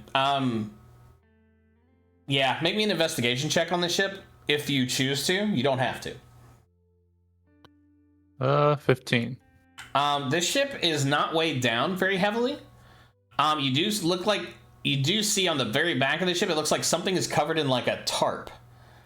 And whatever's under it is moving. And whatever it is quite large. How large would you say it is? I'm gonna note to the squad. At least, let me think. Like if you put it in terms of animals, hippo-sized? Bigger. Taller than a hippo, but maybe the same length. Maybe about 8 to 10 Right. feet. It's a freaking dinosaur. You are not able to see what it is. But it's moving like it's alive. Whatever it is, with Angus's, what was it, a 15? Yeah. It is definitely alive. Yeah. It's definitely alive, and it's definitely slowing their vehicle down enough, right? Yeah, Because you said correct. it's kind of, sinking a bit lower. So we can note that to the squad, and I mean, I'm down to bypass, but they're clearly doing something sketchy. Yeah. I think we bypass. I don't think we want to catch hands right now. I think we keep our streak. You guys are good. I have no shade in that game. I just want to give you all the information. Yeah. No, this is good. You guys continue sailing, and you see after they're kind of back on the horizon behind you, in the water nearby, you see like a long dark shadow. It seems to be like traveling in parallel to your ship for a moment. It's probably at least 40 feet long, and it gets bored after a little bit, and it kind of like ducks deeper into the water. The size of our ship. It would say, or is bigger? it is quite large, yeah. Yeah. And it seems to be like wriggling, like a water snake type thing. Yeah. There's definitely some kind of sea creature down here. Yes, Can I nature check that? totally. You're gonna do it with disadvantage unless you get in the water. Well, Get in the water. That's scary. Well, you're a sea creature. Let's just do straight. Oh, Well, I rolled a 17. Okay, I was about to say With disadvantage. We'll take your higher one. That is, you know your nature. That is likely a sea serpent.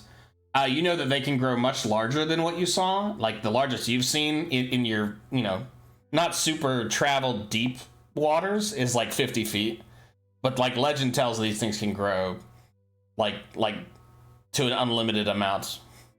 And there's a legend that there is one who like spans the under of like the complete ocean floor of the sea itself. But this is a sea snake or sea serpent. Sea serpent. Yes, ma'am. Scary. Yeah, pretty spooky. But yeah, the second day has transpired. And it's time for who rolled last? Jasora is not going to do it. Amaya, roll me a d8, please. Oh, sorry. Can someone text Sarah? She'll wake up. Oh, how fucking dare you? Got him. Back to back. Tinkle. What? What did she say? She rolled a 5. I thought she said tinkle. I heard that too. Yeah. She so confirmed she did say tinkle. Amaya, let's not talk about that, but instead, what is Amaya doing at the end of this day? The smell of beautiful Alfredo. Well, no, there is no Alfredo, but the thought of Alfredo strong in her mind. Alfredo, so she'll stay wherever the Alfredo is not. Yeah, not a fan. It's gross. She's more of a red sauce kind of gal. How does Amaya pass the time? Or what's she up to this evening?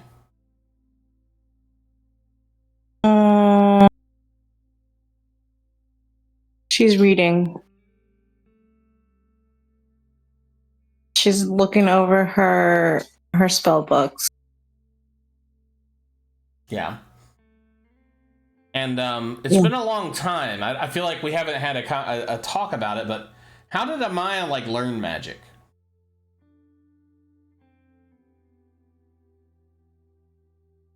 No pressure.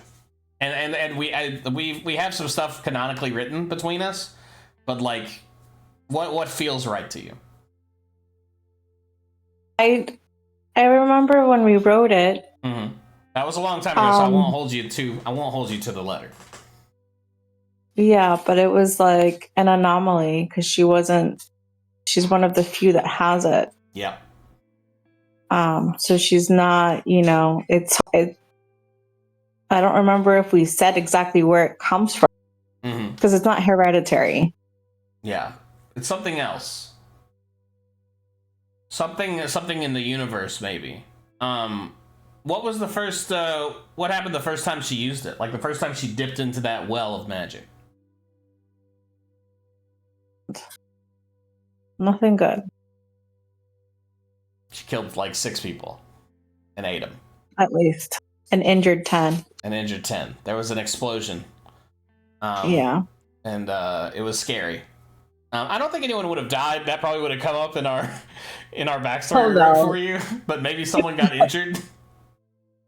Yeah. People she loves got injured. Yeah. Like maybe in a funny way. Maybe like their fins got a little seared, but it's fine. Not a super serious thing, maybe. Yeah, her best friend. Slightly charged. Who was her best friend growing up? Before they went to middle school together, but then she got married off to another clan or something. Oh, yeah. What's your friend's name in real life? That we won't dox her, but what's who's the girl that talks a lot? Yeah, Felicia. Okay, it's what's Felicia's mermaid name?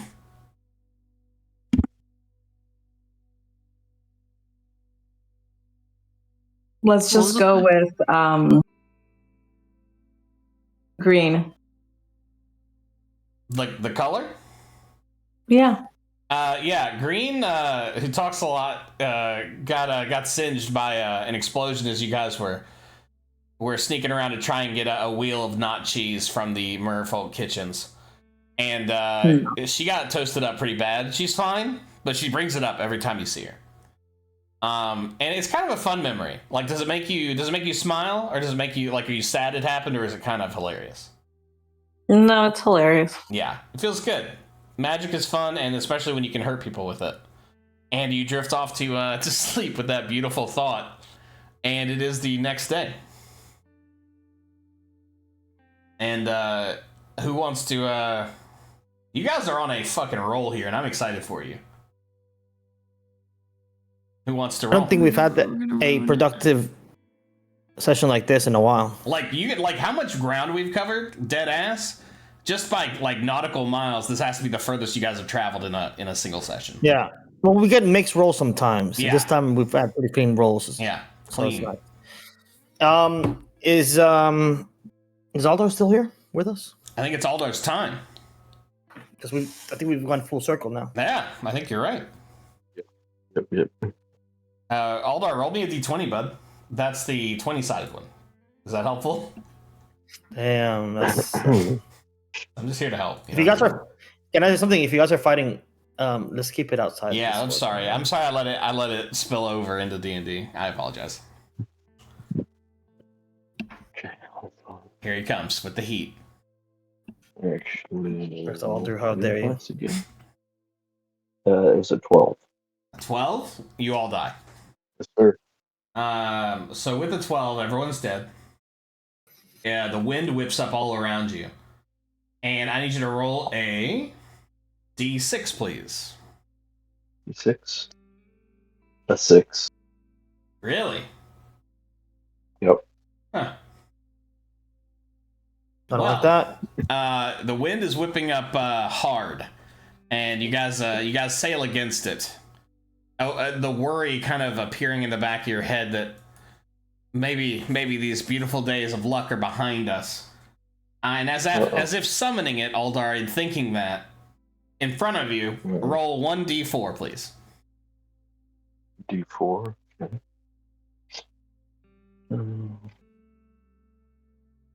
The triangular one? Yep.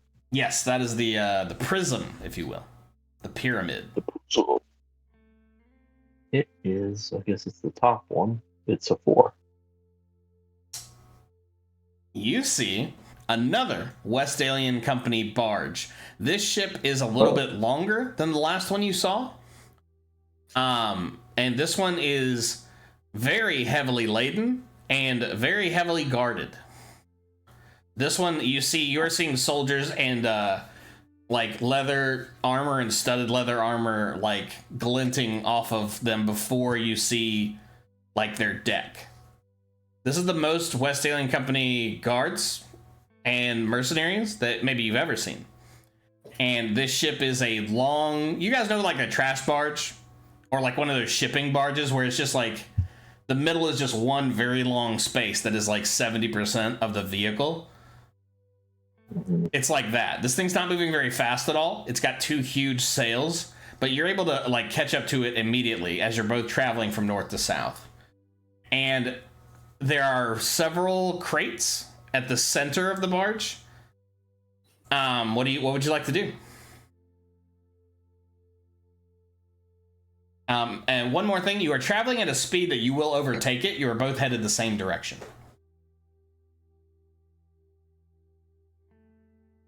What should we do, Captain? Mate. Good. Mate, I think I think we just keep sailing. I think we're gonna catch heat. I think we can just keep going the direction we want to go. If they need our help, they'll race us, and then we'll assist. But otherwise, I don't know, we're gonna catching hands right here. As you guys get closer, Angus, make me a perception check.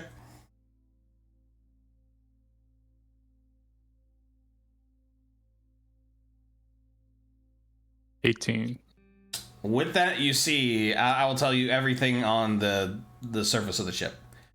The wind is starting to pick up, and you see that the sailors manning their jibs and whatnot are struggling against it. The weight of this ship is significant, but you see that this ship is like built for this. It is probably twice the length of your ship. You see 30 soldiers, at least 30 soldiers. and you hear a voice in your head as you look down and see a man at the very edge of their like railing pointing a finger at you. And he says, clear a path, do not approach. You have been warned. I'm going to use my communication, and I'm going to point at him because he's pointing at me so rudely. I'm like, don't worry, pal. We weren't going to bother you. Carry on. You can't see it very well from 200 feet away, but you see him nod. Oh, that I can Jeep feel nod? him do like, Yeah. the respect nod, nod. Yeah, and he holds up two Yeah. fingers like he's got his hand on the steering wheel of his Jeep with 6 different like ducks at the front. And he gives you a couple fingers, the good ones. This Good vibe time. check has been passed. There's a bit of an intensity to it. I steer the ship to make sure that they know we're giving them space to maneuver. Yeah, their swords like stay in their hands. A couple guys with crossbows. They're not pointed at you directly, but they've got them like out. But you're able to like pass and overtake them without losing much time. And after an hour or so, they fade into the distance. Let's go. Is it possible you guys will make it to the island? Because I don't think it is. But let's see. I need Let's another just D20. I'll I'll go. Was it? Yeah. I think we've done the loop. 13. Okay. Well, we haven't done the loop. Yeah, which is pretty wild. 13. Yeah. Make me a D6, please.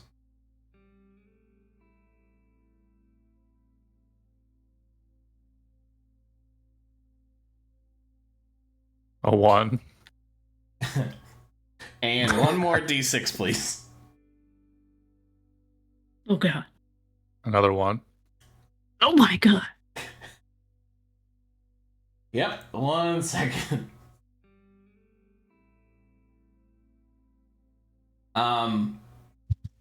You see something odd. It has been like a windy day. You guys have been fighting against it with the sails. But all of a sudden that clears. The sky doesn't clear, but the sea becomes oddly calm. And in front of you, in the direction you're sailing, is a bottle floating in the water, but the bottle is much too large. It is about 6 feet tall. It is stuck with a large cork bobber at the top. And it's kind of bobbing up and down in the water, directly in front of the ship. Did we choose to ignore it? I'm gonna talk to the captain, see what he wants to do. I think we gotta check the bottle. Was it? It's a message, you think?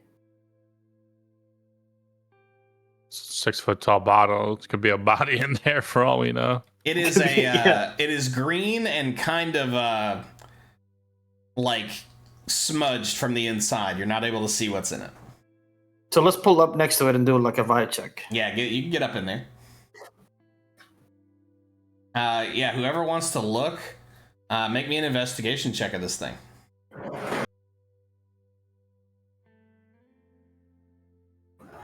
$11. You squint at it, and it like other than it being a little bit too big, looks like an ordinary bottle. But with an 11, you can tell there is something inside. There's some weight in it that's making it bob up and down. I'm gonna point it out to the rest of my crew and see if they want to take a gander at it. I'm gonna be like, yeah, Look okay, at this there's thing. something in there. Yeah. Hey guys, look at the 6 foot bottle. The hell is that? Weird. And it's green glass. You can't Yes. see through it. Yeah, it's like a dirty Alright. Heineken, sponsored by Yeah. Heineken. We haul it up in here, and I'll put my paws in there and see if I can sense anything moving inside with my tremor sense. As you put your hands on this bottle, the cork on the top erupts and green smoke pours out. And it's like heavier than the air as it hits the deck of the ship. and it pours out for like 10 seconds. Mhm. And as it dissipates, standing in front of you with no legs, but with their arms crossed and the head of a goblin, you see a creature in front of you made mostly of air and smoke. And he has like a greenish tint to his face. And he says, oh, yeah.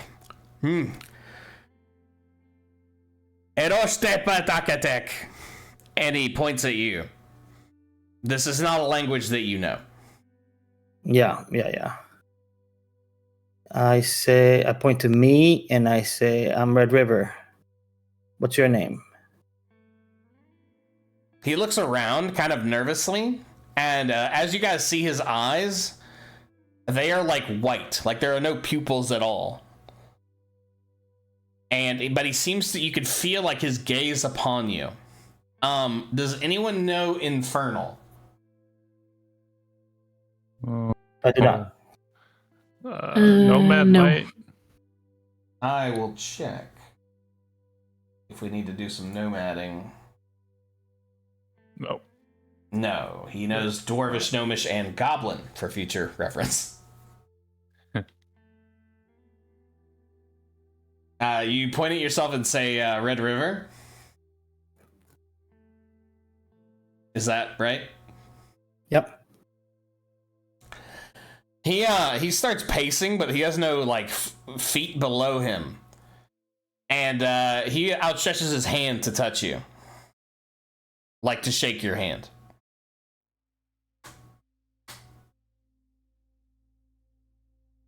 I'm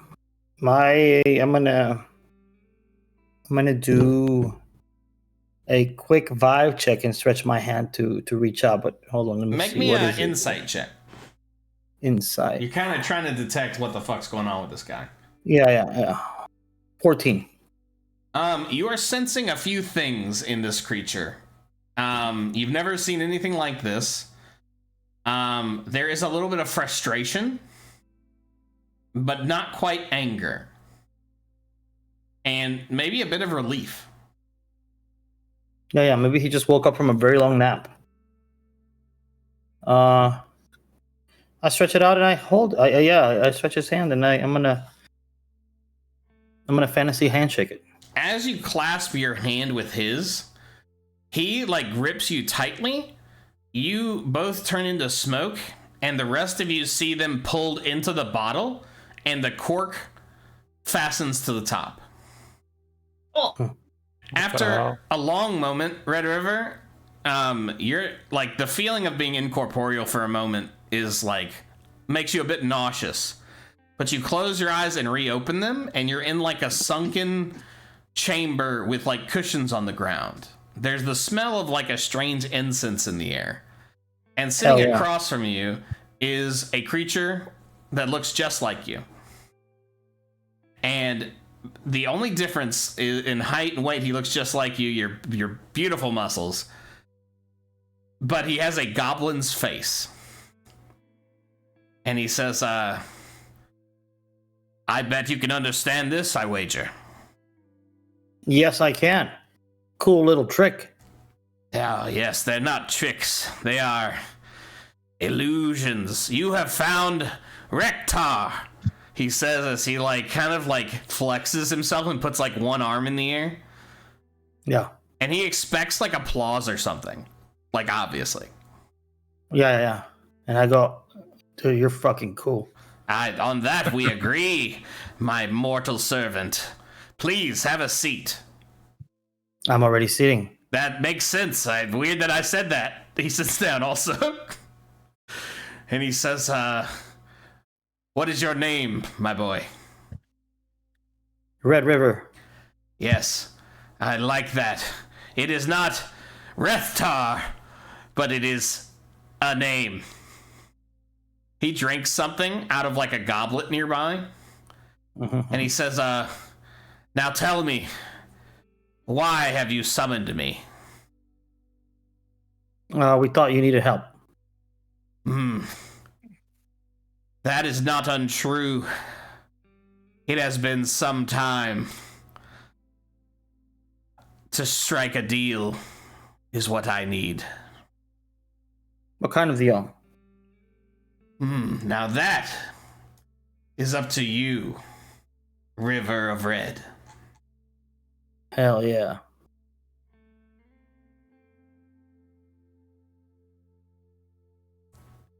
What do the rest of you do while this is happening? Your captain has just been absorbed into a bottle. Oh,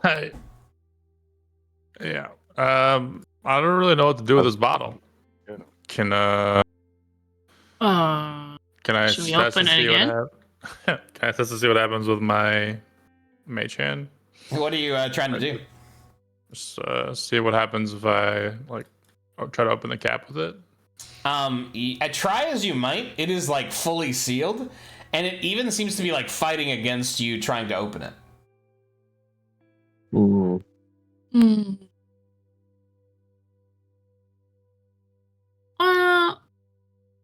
Trust Red River can maybe get out of sticky situations like this. Should we just wait? Give it some time? I whack it with my sword. Maybe hang out on this. Do you do we that? don't sail. Do you attack it with your sword? No, I'm gonna oppose that to the. No, I say no. Don't break it. He went in there. We don't do that. What if you kill him? Or what if he needs our help?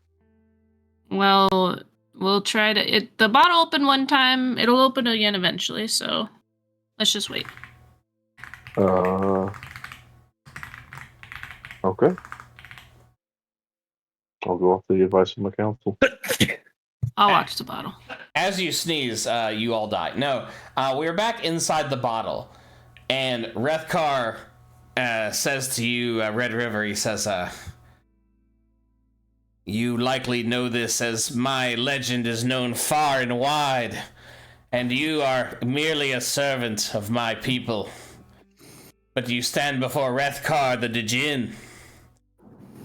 And as you likely know, but I am bound by celestial law to inform you. We shall riddle. The victor shall name the terms of our deal. You are my guest, child, so you may begin. I promise you right now, I will not look up the answers of any riddle you come up with. But you will pose a riddle. You will confirm that there is an answer. You will send it to someone else on this call. And then I will answer. Okay. Now, does it have to be a riddle I make up, or can it be a riddle that exists? Anything you want.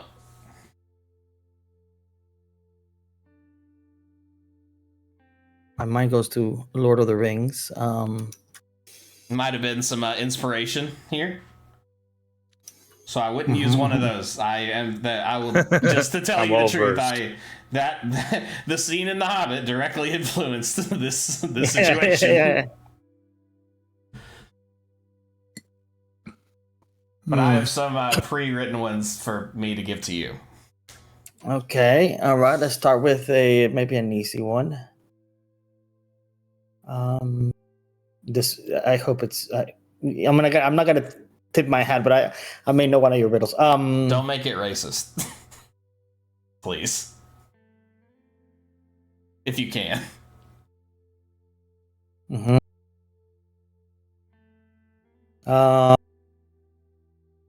Okay, I'm always up for a good game. Let's go with I am tall when I'm young and I'm short when I'm old. What am I? Oh, Rethkar laughs. Who am I? Oh, classic. Hold on a second. I have to send the answer to somebody. Love this one. What is it though? I should send the answer to somebody, right? Yes, send the answer to somebody. I'm gonna send it to our producer. This one, and then I'll rotate who the answer goes to. Done. All right, Nice. who has the answer? Okay. Me. Who's her producer, Drew? Now you're insulting everybody. To be clear, Rethkar says, I am tall when I am a young, and I am short when I am old. We're gonna easy one.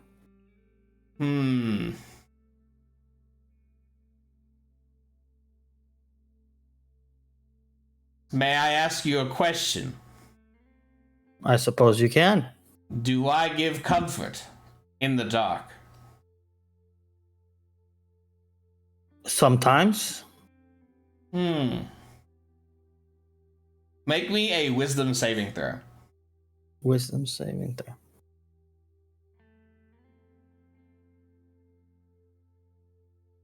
14. Nothing, Or 13 rather. Nothing happens, but you feel like something about this place is like otherworldly and strange. Like you're not supposed to be here. And Rethkar says, am I a candle well lit? You are indeed a candle, sir. He puts like an arm, your arm from his arm on your shoulder, and it is like a strange feeling to see yourself do so with a strange face. Right. Oh, I have been so lonely. He snaps his fingers, and there's a goblet in your hands as well. And he says, please drink. And he takes a long drink of his as well. Okay. As you tip it back. Oh, go ahead.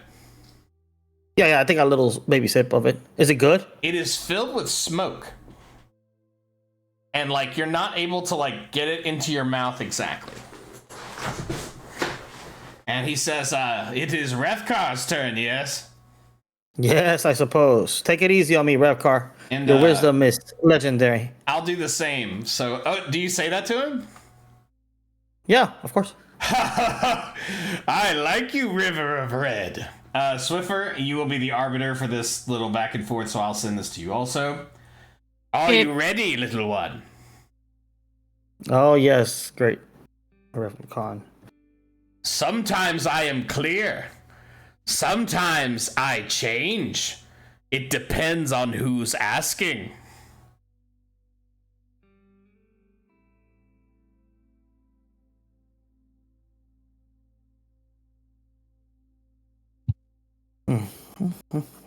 Sometimes I am clear. You have permitted Rethkar question, so I shall permit you one as well. Sometimes I'm clear. Swiffer, did you receive? Yeah. I have two possible answers.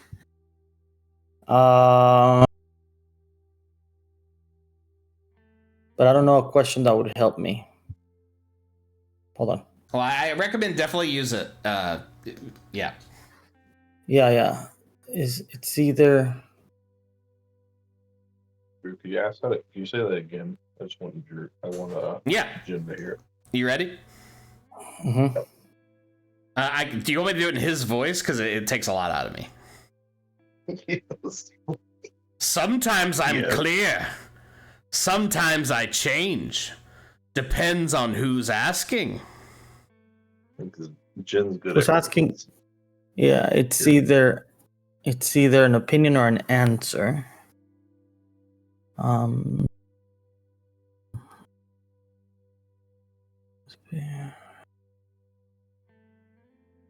Both change. Both can be clear. I guess the question would be,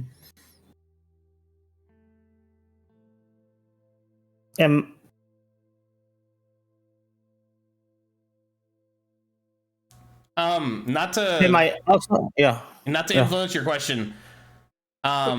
You can ask him anything, and he may have information that he shouldn't have in reality. Right. Am I also offered in response to a question? Yes, he says, like exuberantly. Yeah. Am I an answer? Is that your question? That's not my question. That's my answer to your riddle. I like you answering a riddle with a riddle. In a way, yes, it is an answer. But what is the question, little one? Wait, what was the riddle? He takes like a long drink and he says, I shall have an answer twice from you. It has been a long time since I have riddled. Oh, so you want another answer? You are close. Hmm. What is... Hold on.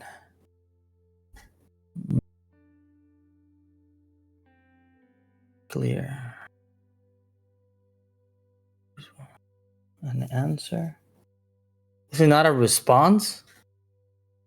Everything has me, but most pay no heed. Those who do are blind with greed. Oh, everything has me. Okay. Everything has me. What?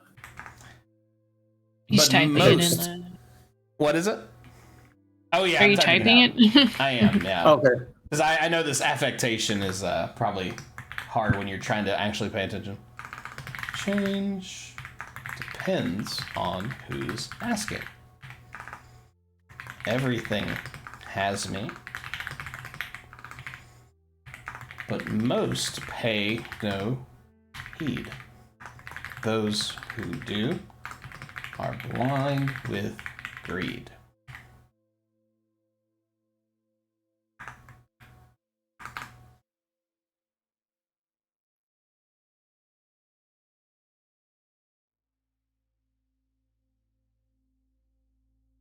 And one more time for the people at home. Sometimes I'm clear, sometimes I change.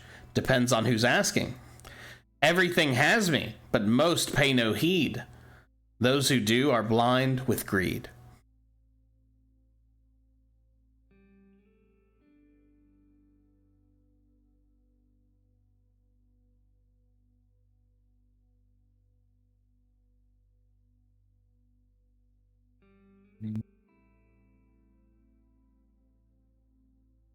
The other, okay. So the other clue is also true, right? Yes. Meaning, okay. So this is a further work together. continuation of it. Yeah. Yeah. This is one thing. Yeah. Yep. You are like super close. Okay. Everything has been placed. No heed. Pay and greed. Yeah. Okay, so it's not a response to a question. It's price or cost. Price. Do you say What is that out price? loud? Yes. Or cost. Rethgar was right to like you, boy. He hits you hard like an angry uncle might. Yeah. After a fateful Thanksgiving basketball game. Yes, my boy. Everything Yes, has a hold on. price. Rethgar knows this, and so does the Rever Rid. Yeah, that was a good one, dude. That was a good one. You had me there. Rethkar, the Djinn. It is your turn, little man. Yeah. So I can only think of Lord of the Rings ones. You can do that. Just know that I might have it. If it's the one I'm No, thinking I think of. you have It it. might not be, but it might be.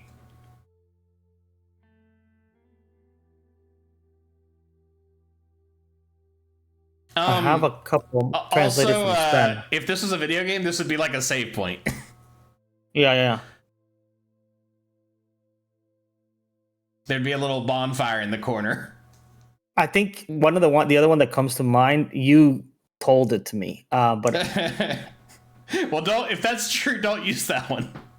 yeah, we'll check afterwards. Yeah. Well, yeah, we'll check after.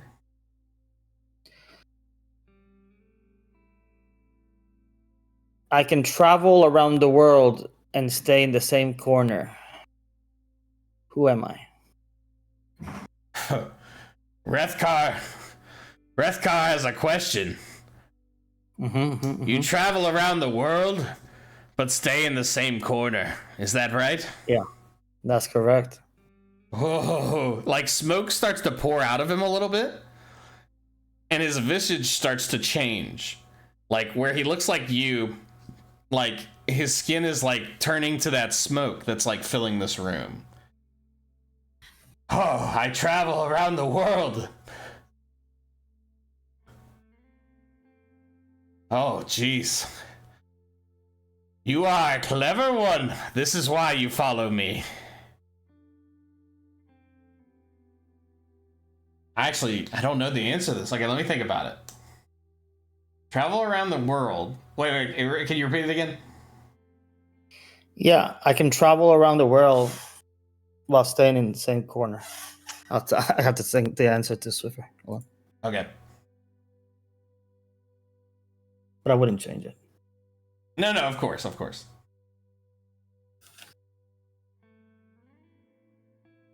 Swiffer, let me know when you've received it. Yeah. Okay, now tell me what it is. Okay. No, don't actually tell me what it is. That was a fun joke. I said that to Drew by accident. Oh no! I'm kidding. I don't know this. This I literally just used this or something very close to this weekend. That's brutal. This is brutal. At the girls' volleyball game. Rethkar does not know this one. I would Yes, he like does. to add it to my repertoire. Ask me a question, Redcar. I think you might get it. It's not as hard as you think. Did you say this at a volleyball game recently? Yes, I did. In fact. Rethkar does not know what this ball of volley may be. It's a popular sport where I come from. Ask a question at least. Hold on. I don't know if let me think of I'm trying to think if. Yeah, I'm trying to think if I can get one more clue. Have you seen this today? That's his question. Yeah.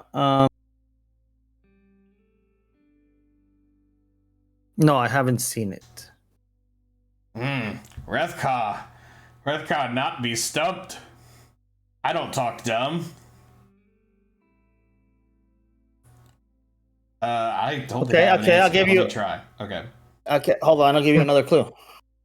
I could be valuable or I could be collectible.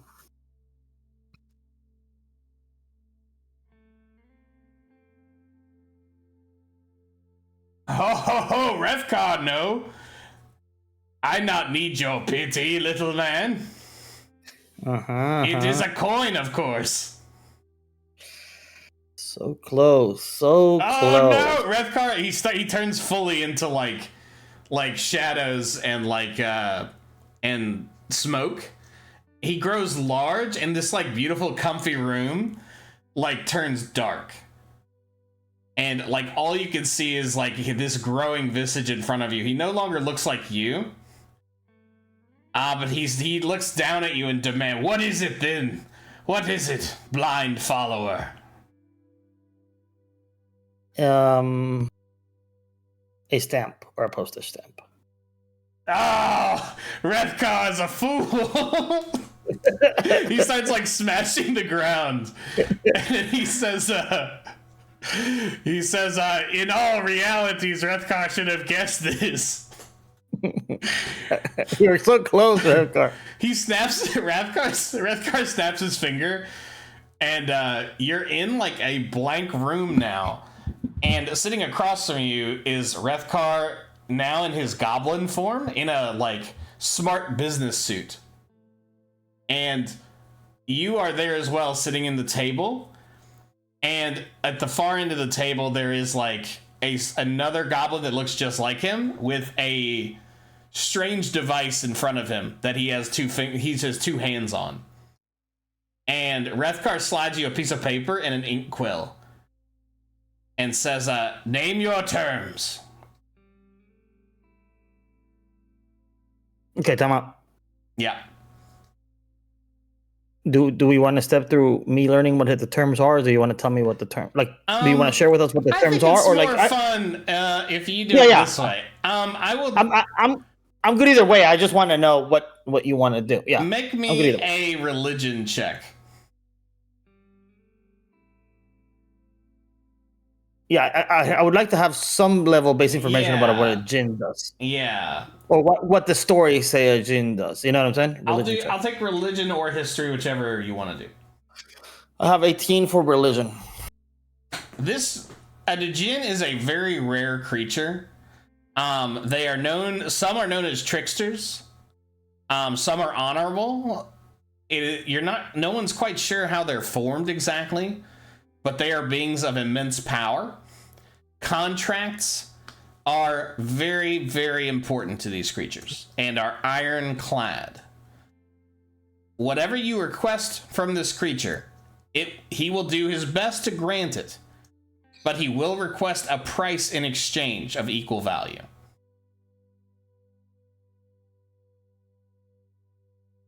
These are, with a 17 religion, I'll say, this is an agent of the god of cost.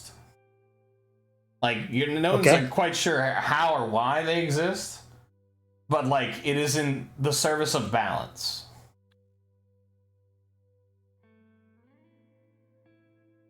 It is Eliana, the goddess of equity.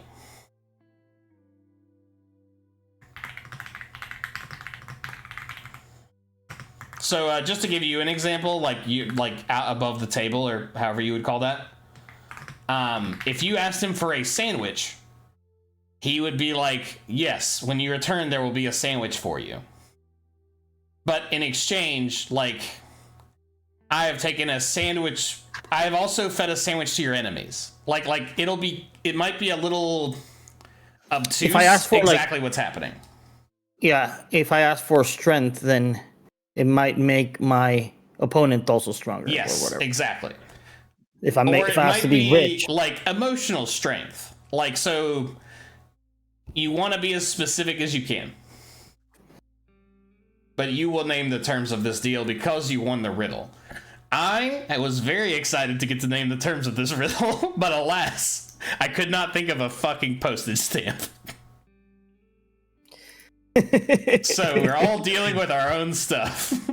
Did you tell me, or do you know the riddle of like the man who buys this has no use for it? No, what is that? How does it go? The person who makes it has no use for it. No, has no need for it. The person who buys it doesn't use it, and then the person who uses it doesn't know that they're using it. No, I don't know. What is that? Anybody know? Mm-mm. It's a coffin. Oh, that's good. Yeah. That's I don't know if it's from a movie or something, but people were talking about it. It's cool. Then we started talking about riddles. But yeah, I thought it was with you.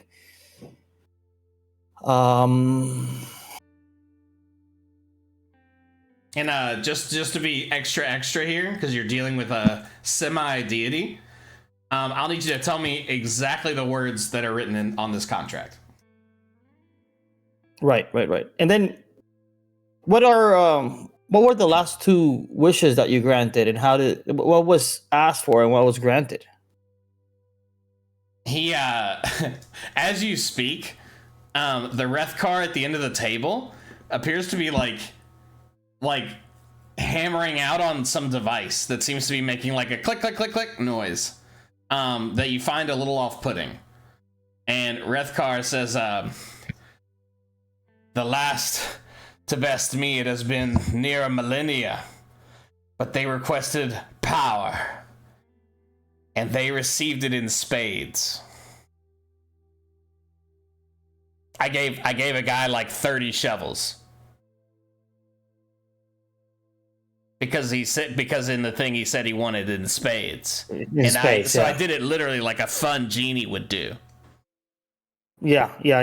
That's hilarious. It was really funny. You should have seen the guy. Let me tell you, when you see the guy, if you meet a guy with 30 shovels that he can't like get out of reach of, you'll know it was from me. He didn't think it was super funny, but that's it's hard. You know what I mean? Humor's tough. It's thread a needle. Everybody's a little different. Everybody's a little quirky. And to give you a moment to think outside the bottle, for a moment, you guys maybe got a little scared because the bottle started to shake quite a bit and some smoke poured out the top through the cork. If you do want to attack it with a sword, now would be the time. Nope. We're gonna wait. I'll try to like open it again. You open it and it pulls you in. Are you shitting me? And the cork closes behind you. And Red River, as a seat appears next to you, and slamming down into that seat is Jasora. Very cartoonish, like. Yes, it's cartoonish and hilarious. Holy shit! Across from you is a smartly dressed goblin, and at the far end of the table is an identical goblin. Jasora, I'm glad you're here. Oh. And then explain the terms. I think we should be done with this business here shortly. Hold on. I might need to consult with you. Hold on. And I explained to her what the dealio is. Rethkar reaches in his like breast pocket and pulls out like a sliver of something. It's about 3 inches long and like half an inch wide, and it is like some sort of glowing metal. And he offers it to you, Jasora. I look at Red River, and then I look at the metal, and then I look back at Red River. The food here is really excellent, and so are the drinks. I don't know what this metal is. Dude, what's with the metal, Mr. Djinn? He says, your friend, I do not mean to be uncouth, but her breath is somewhat horrid, and I wish to cure us of this. Jasora, you do not hear that? It sounds like guttural, like a mix between like coughing and like staccato bursts. It is like when he speaks. I'm scared. Yeah, it is probably quite upsetting.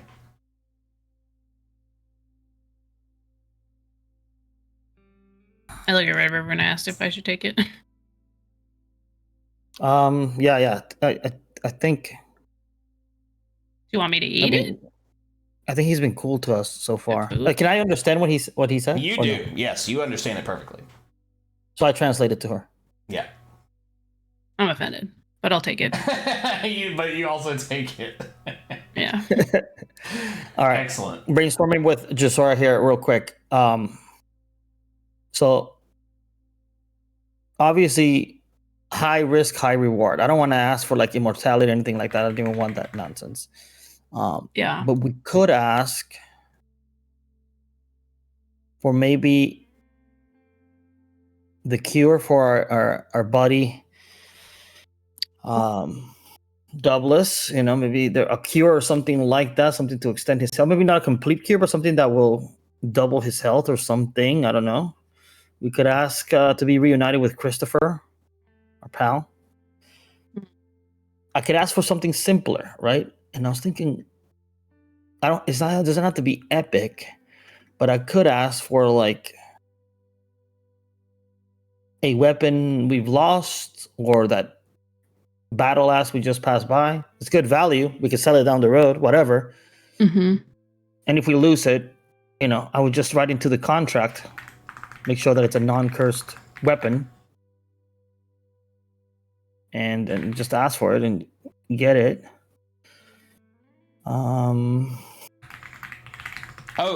MC, did Jennifer get it? The riddle? First one, she said consciousness, I believe. Ooh. But no, she didn't. Oh, okay. I would have. I kind of went into it with like If there were multiple answers, I could be convinced. Maybe. Yeah, was Really? was the first one ant? Is that what JP? Is that what you said? An ant? What was it? Ant? An An ant. answer. Yeah, Oh, an I answer. don't remember. Well, that's why I was like, kind of like, an answer is yes, right? Because like it's the price. That would be the answer to like, how much is this? Answer. Yeah, yeah. Oh, Yeah. Okay, yeah. That checks. I thought it was Uh, answer or opinion initially, but then once you clarified, which is very, very cool. What Yeah, was I'm it? really What cool was and interesting. Everyone says so. Yeah. what was the answer for the first one? Candle. A candle. Yeah. I can't. Okay, gotcha. I think. What are you thinking? Just sort of something more epic or something more benign? I'm leaning to something more benign because whatever I ask for, whatever it's going to come at a price. It has to be balanced out. So if I ask for like revival of somebody, then somebody else's life will go, right? So if I say, hey, we need to extend the life of this fella, then somebody else will get killed magically because it's the price we have to pay. So I think if we just keep it simple, then the trade-off cost is simple. I think this type of thing punishes you for being greedy. Mm-hmm. So if I just ask for what was it? Hold on. Drugs. Battle axe. No, not drugs yet. Oh, Not okay. that. Oh, yeah, that'd be funny if you got the battle axe of thunderstorms. The axe of hurricane. Yeah, Yeah, if we just get awesome. a non-cursed axe of hurricane, we'll just get it, right? And he might want an axe in return or something. So I'll just give him my other axe, an axe for an axe or something. I don't know what this Djinn's all about. Mm-hmm. Or I can just tell him to double our arrows. While you guys easy. are pondering, while you're pondering that, can Yeah. we go back to Angus and I? Actually, Nomad, I guess, is up there too. That's it, right? That's just the three of us. It's you, No, and- Angus, and Nomad, and Amaya. Maya, yeah. Am I? Looking at the I'm gonna jar that or pose the a bottle I question. got sucked into. Yeah. You just got stuck in. Should I start swacking, guys? Yeah, don't go know ahead and what's make an going on. attack roll, because there's no one to stop you now. I really wouldn't. You don't think so, Angus? Good Not a chance. good idea. I don't know, whatever magical world is trapped inside of there, I think is gonna. I would probably die or something bad would happen if we did that. I should try. Hey, I should try to get them out. What if we all get sucked in and never come out?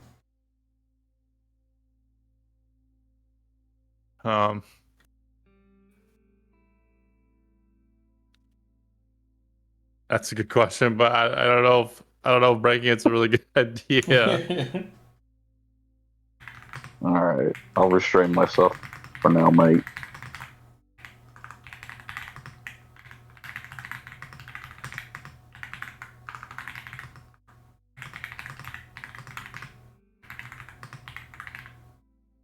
Are we trying to figure out now?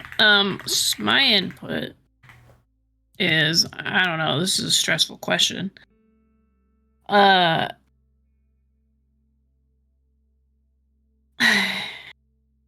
It would be cool if we could help Doblis. By the way, is anyone hearing me? It's very quiet in here. Yeah. Okay. I'm trying to give you guys space. I don't want to influence the decision. But you're right that there is probably going to be something given in return that may or may not be negative. I don't mind if you're totally greedy and try to get that axe. I mean, I think that's the funniest version of this, is you immediately ask for the thing you couldn't get like 10 minutes ago. Yeah. either that or we just ask for like unlimited food. You never run out of food.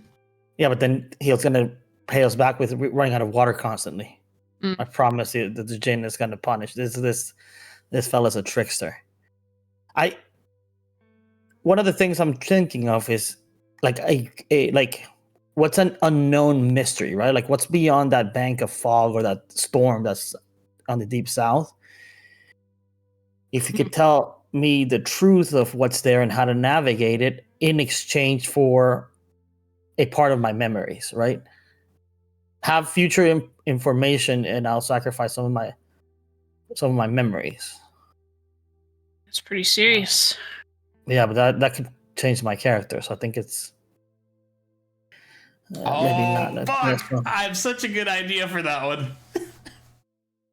Yeah, no, man. Well, see, I'm not now gonna you give you got that to opportunity. feed into Drew's. Yeah, Drew's yeah, wants. evil. Yeah, no. Dance, puppets, dance. Let's do.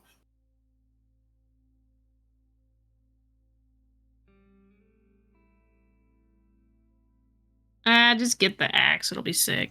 Yeah. All right, so I'll have to type it, I guess, right? The contract terms. Yeah, I need to see exactly what the contract is. Yeah. Just to be clear, you're like, should I rip off the mask of nature and look into the eyes of like God himself, or should I get like an axe that's pretty sick? yeah.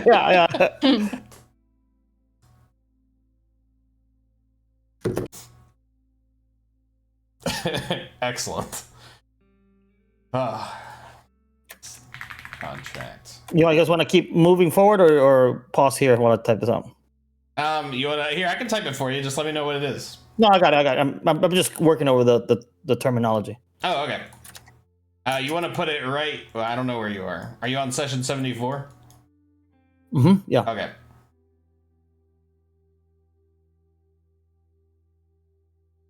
I'm very excited. Is anyone else excited? I'm very excited.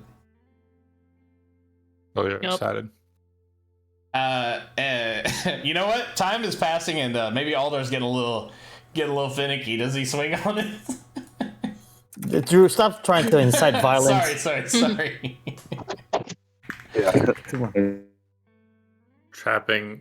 What's the time dilation here? In space. I just for simplicity's sake, time is passing at the same speed for both of you guys. Same speed. Okay. So they've been in there It's for maybe like, been like 30 minutes. yeah, they've been in there for half an hour. Oh, Can the rest of us just be fishing? Yeah, this whole totally. You're not freaking out, man. What if this thing gets all of us? I like Nomad, and I feel like Nomad would be a little freaked out too.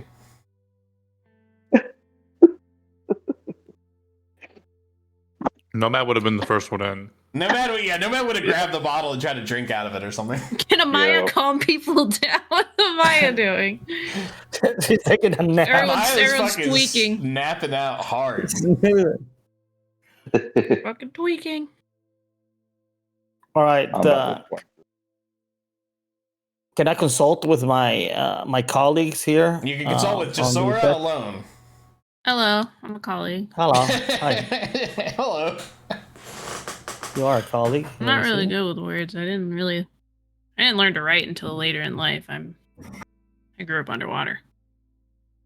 How do I? Oh, typed it in wait. Notepad. Select sections and hit enter to like make it bigger. Oh yeah. Okay. It's kind of a weird. Yeah. There you go. One more time, maybe. Hold on. It's got some like MS Paint shit going on. Yeah. We're doing it. We're doing it. Yeah. Here, let me move the Tommy bow. Just I'll give this a read. Tell me. Okay, let me see. Oh, drag it to the right a little bit. Yep, I'm working on it.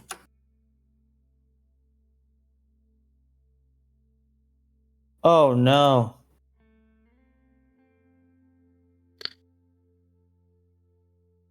Damn it.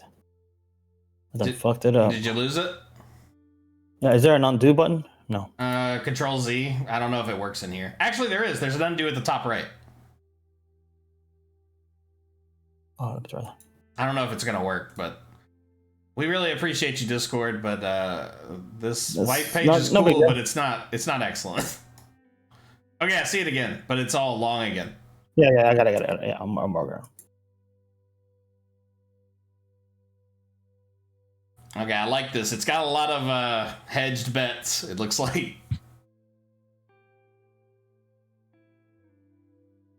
Yeah, I don't want to be greedy. I want to honor the balance of it all.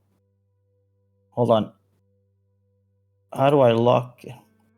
Yeah, no, it doesn't let me lock it in. I'm going to put it in chat. This, Yeah, that's fine. but it's not locked in yet. So Jasora gives it the old. Okay, I won't lock it. I'm not going to say anything. Don't lock it in. Yeah. Actually, should I read it out loud? Yeah. I wish to receive a non-cursed, fully functional Axe of Hurricane, sized and suited for me, that I can safely wield without harm or unintended negative effects to myself or my allies. And in return, I will give a non-magical weapon, my recently acquired battle axe, of my choosing from my current possessions as the similar item. And I'll that's read for it an over. axe. I'll shrug and I'll be like, seems Thank God Jasora was here. clear to me. Looks good. Looks good, mate.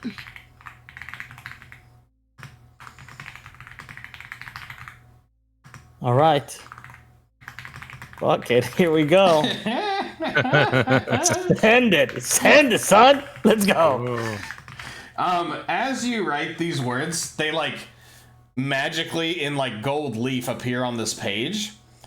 And at the very bottom is like a little X and a little like line underneath it for you to sign.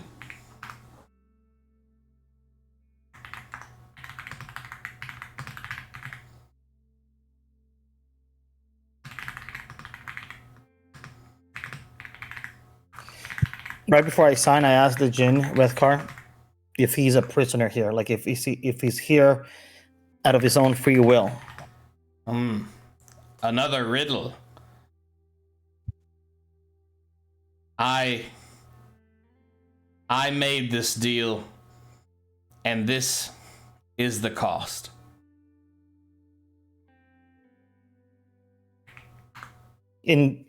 Just out of curiosity, because I don't know how these celestial dealings work. You're the all powerful one.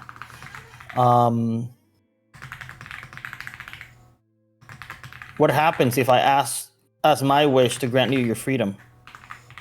Then, just like in the cinematic masterpiece Aladdin, I will. I don't know. Drew doesn't know what will happen. He'd probably leave and you'd be stuck in the bottom. Don't tell. Shut. You shush. But you can't. You don't hear his like. You just hear the inferno like roar, and it's actually fucking terrifying. Yeah. Yeah, I gotta take a. Yeah. Oh yeah. No, we'll go with that. I don't want to be trapped in here. Unless you want Drew to rewrite the whole campaign. Possession. Now it's the adventures of Red River the Djinn. Red Star. Yeah. Do you sign? I do. As you do, like you feel like that like shadowy magic like envelop you and Jasora and the person on the typewriter, fantasy typewriter at the end of this table. The table itself disappears and so does the room. And standing across from you, small in stature, but like larger than life, is Rethkar, and the room is darker and darker. And you see a wide, toothy smile spread across his face. And you appear back on the deck of the ship.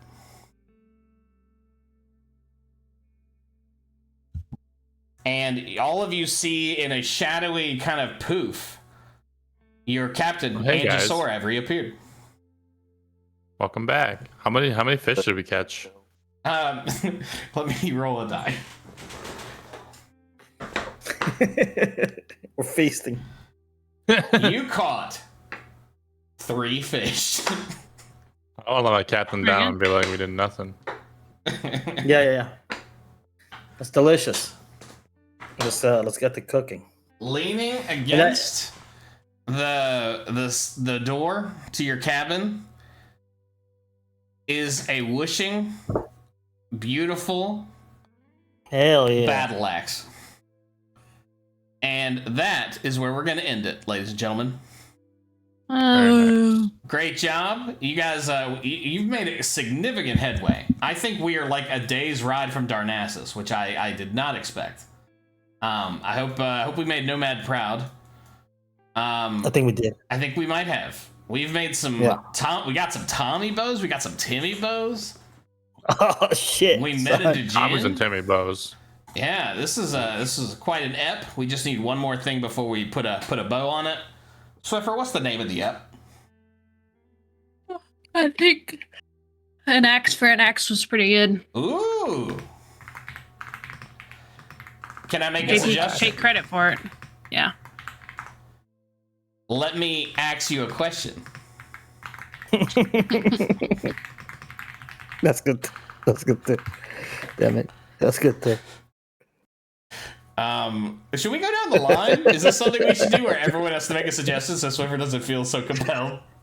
I really feel like Swiffer's really good at this shit. Swiffer, that's why we always do it, because Swiffer, heavy is the head that wears the crown. You always have this shit pretty locked up. I would have Swiffer. This would be. I would have Swiffer name my pets, Yeah, my just future cars. hit her up. I'd love that. Yeah. And Lord forgive if I ever have a baby. This would be a point of discussion with my wife. I'll be like, Swiffer, what my do you cousin's think? got to name the kid. Yeah. The kid's is I gonna be wonder named if this- Cannoli after my Yeah. favorite cat names. It's the third kid named Cannoli. We got to start spelling them differently. I don't know. Cat Noli. Oh man. But we got two strong ones here. Which one do you like more, Swiffer? Another contender could be like a play off the word Djinn, like keep your Djinn up high or Keep your whatever. Djinn up? That's not bad. Damn it. We usually don't have enough good ones. Now we've got too many good ones. Yeah, it could be gin and juice. You know? Gin and juice is Oh very my good. That's a good one. Oh, Snoop Dogg presents Gin and Juice. Damn. That's the one I'll vote for. Djinn and Gin Juice. and Juice is really good. Oh man, but I like let me ask you a question. That one gives me a real chuckle. All right, we're doing this democratically before we go. Swiffer, off the top of your head, Gin and Juice. Yeah. All right, one for Gin and Juice. Kevin, we got an axe for an axe. Let me ask you a question. Keep your gin up or Gin and Juice? Yeah, I mean, I guess my bias is kind of towards gin and juice. Gin and Juice is really good. Japer?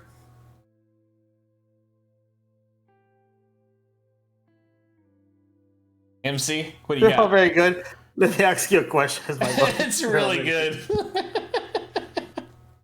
Let's do juice. Gin and Juice? Yep.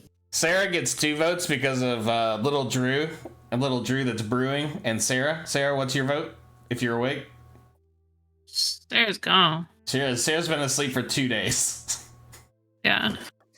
I'm gonna vote for Let Me Ask You a Question, but without Sarah, I think we have to obey the laws of Dritonia. I'm a little thirsty for a little gin and juice. That's what it is.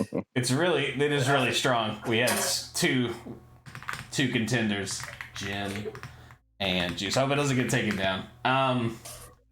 It shouldn't, because it doesn't have the word gin, actual gin. That's true, and it's probably got some bogo fucking AI combing this shit. I'll report it myself. But thank you guys. Great session. We're close to Darnassus. Super excited about Darnassus. But yeah, good job, guys. Swiffer, hit them with our catchphrase. Good night. Okay, all right. Well, still some work to do on that. Yep. I'm Only trying have to think of the 100 more lyrics. episodes. I want to think of the lyric to Gin and Juice. Sipping on gin and juice, laid Hold him down. back. Free. Good night, guys. And my mind on my money and my money on my mind. You're gonna get us DMCA'd. Yeah, we're singing it so perfectly in pitch that it's gonna pick up on the thing.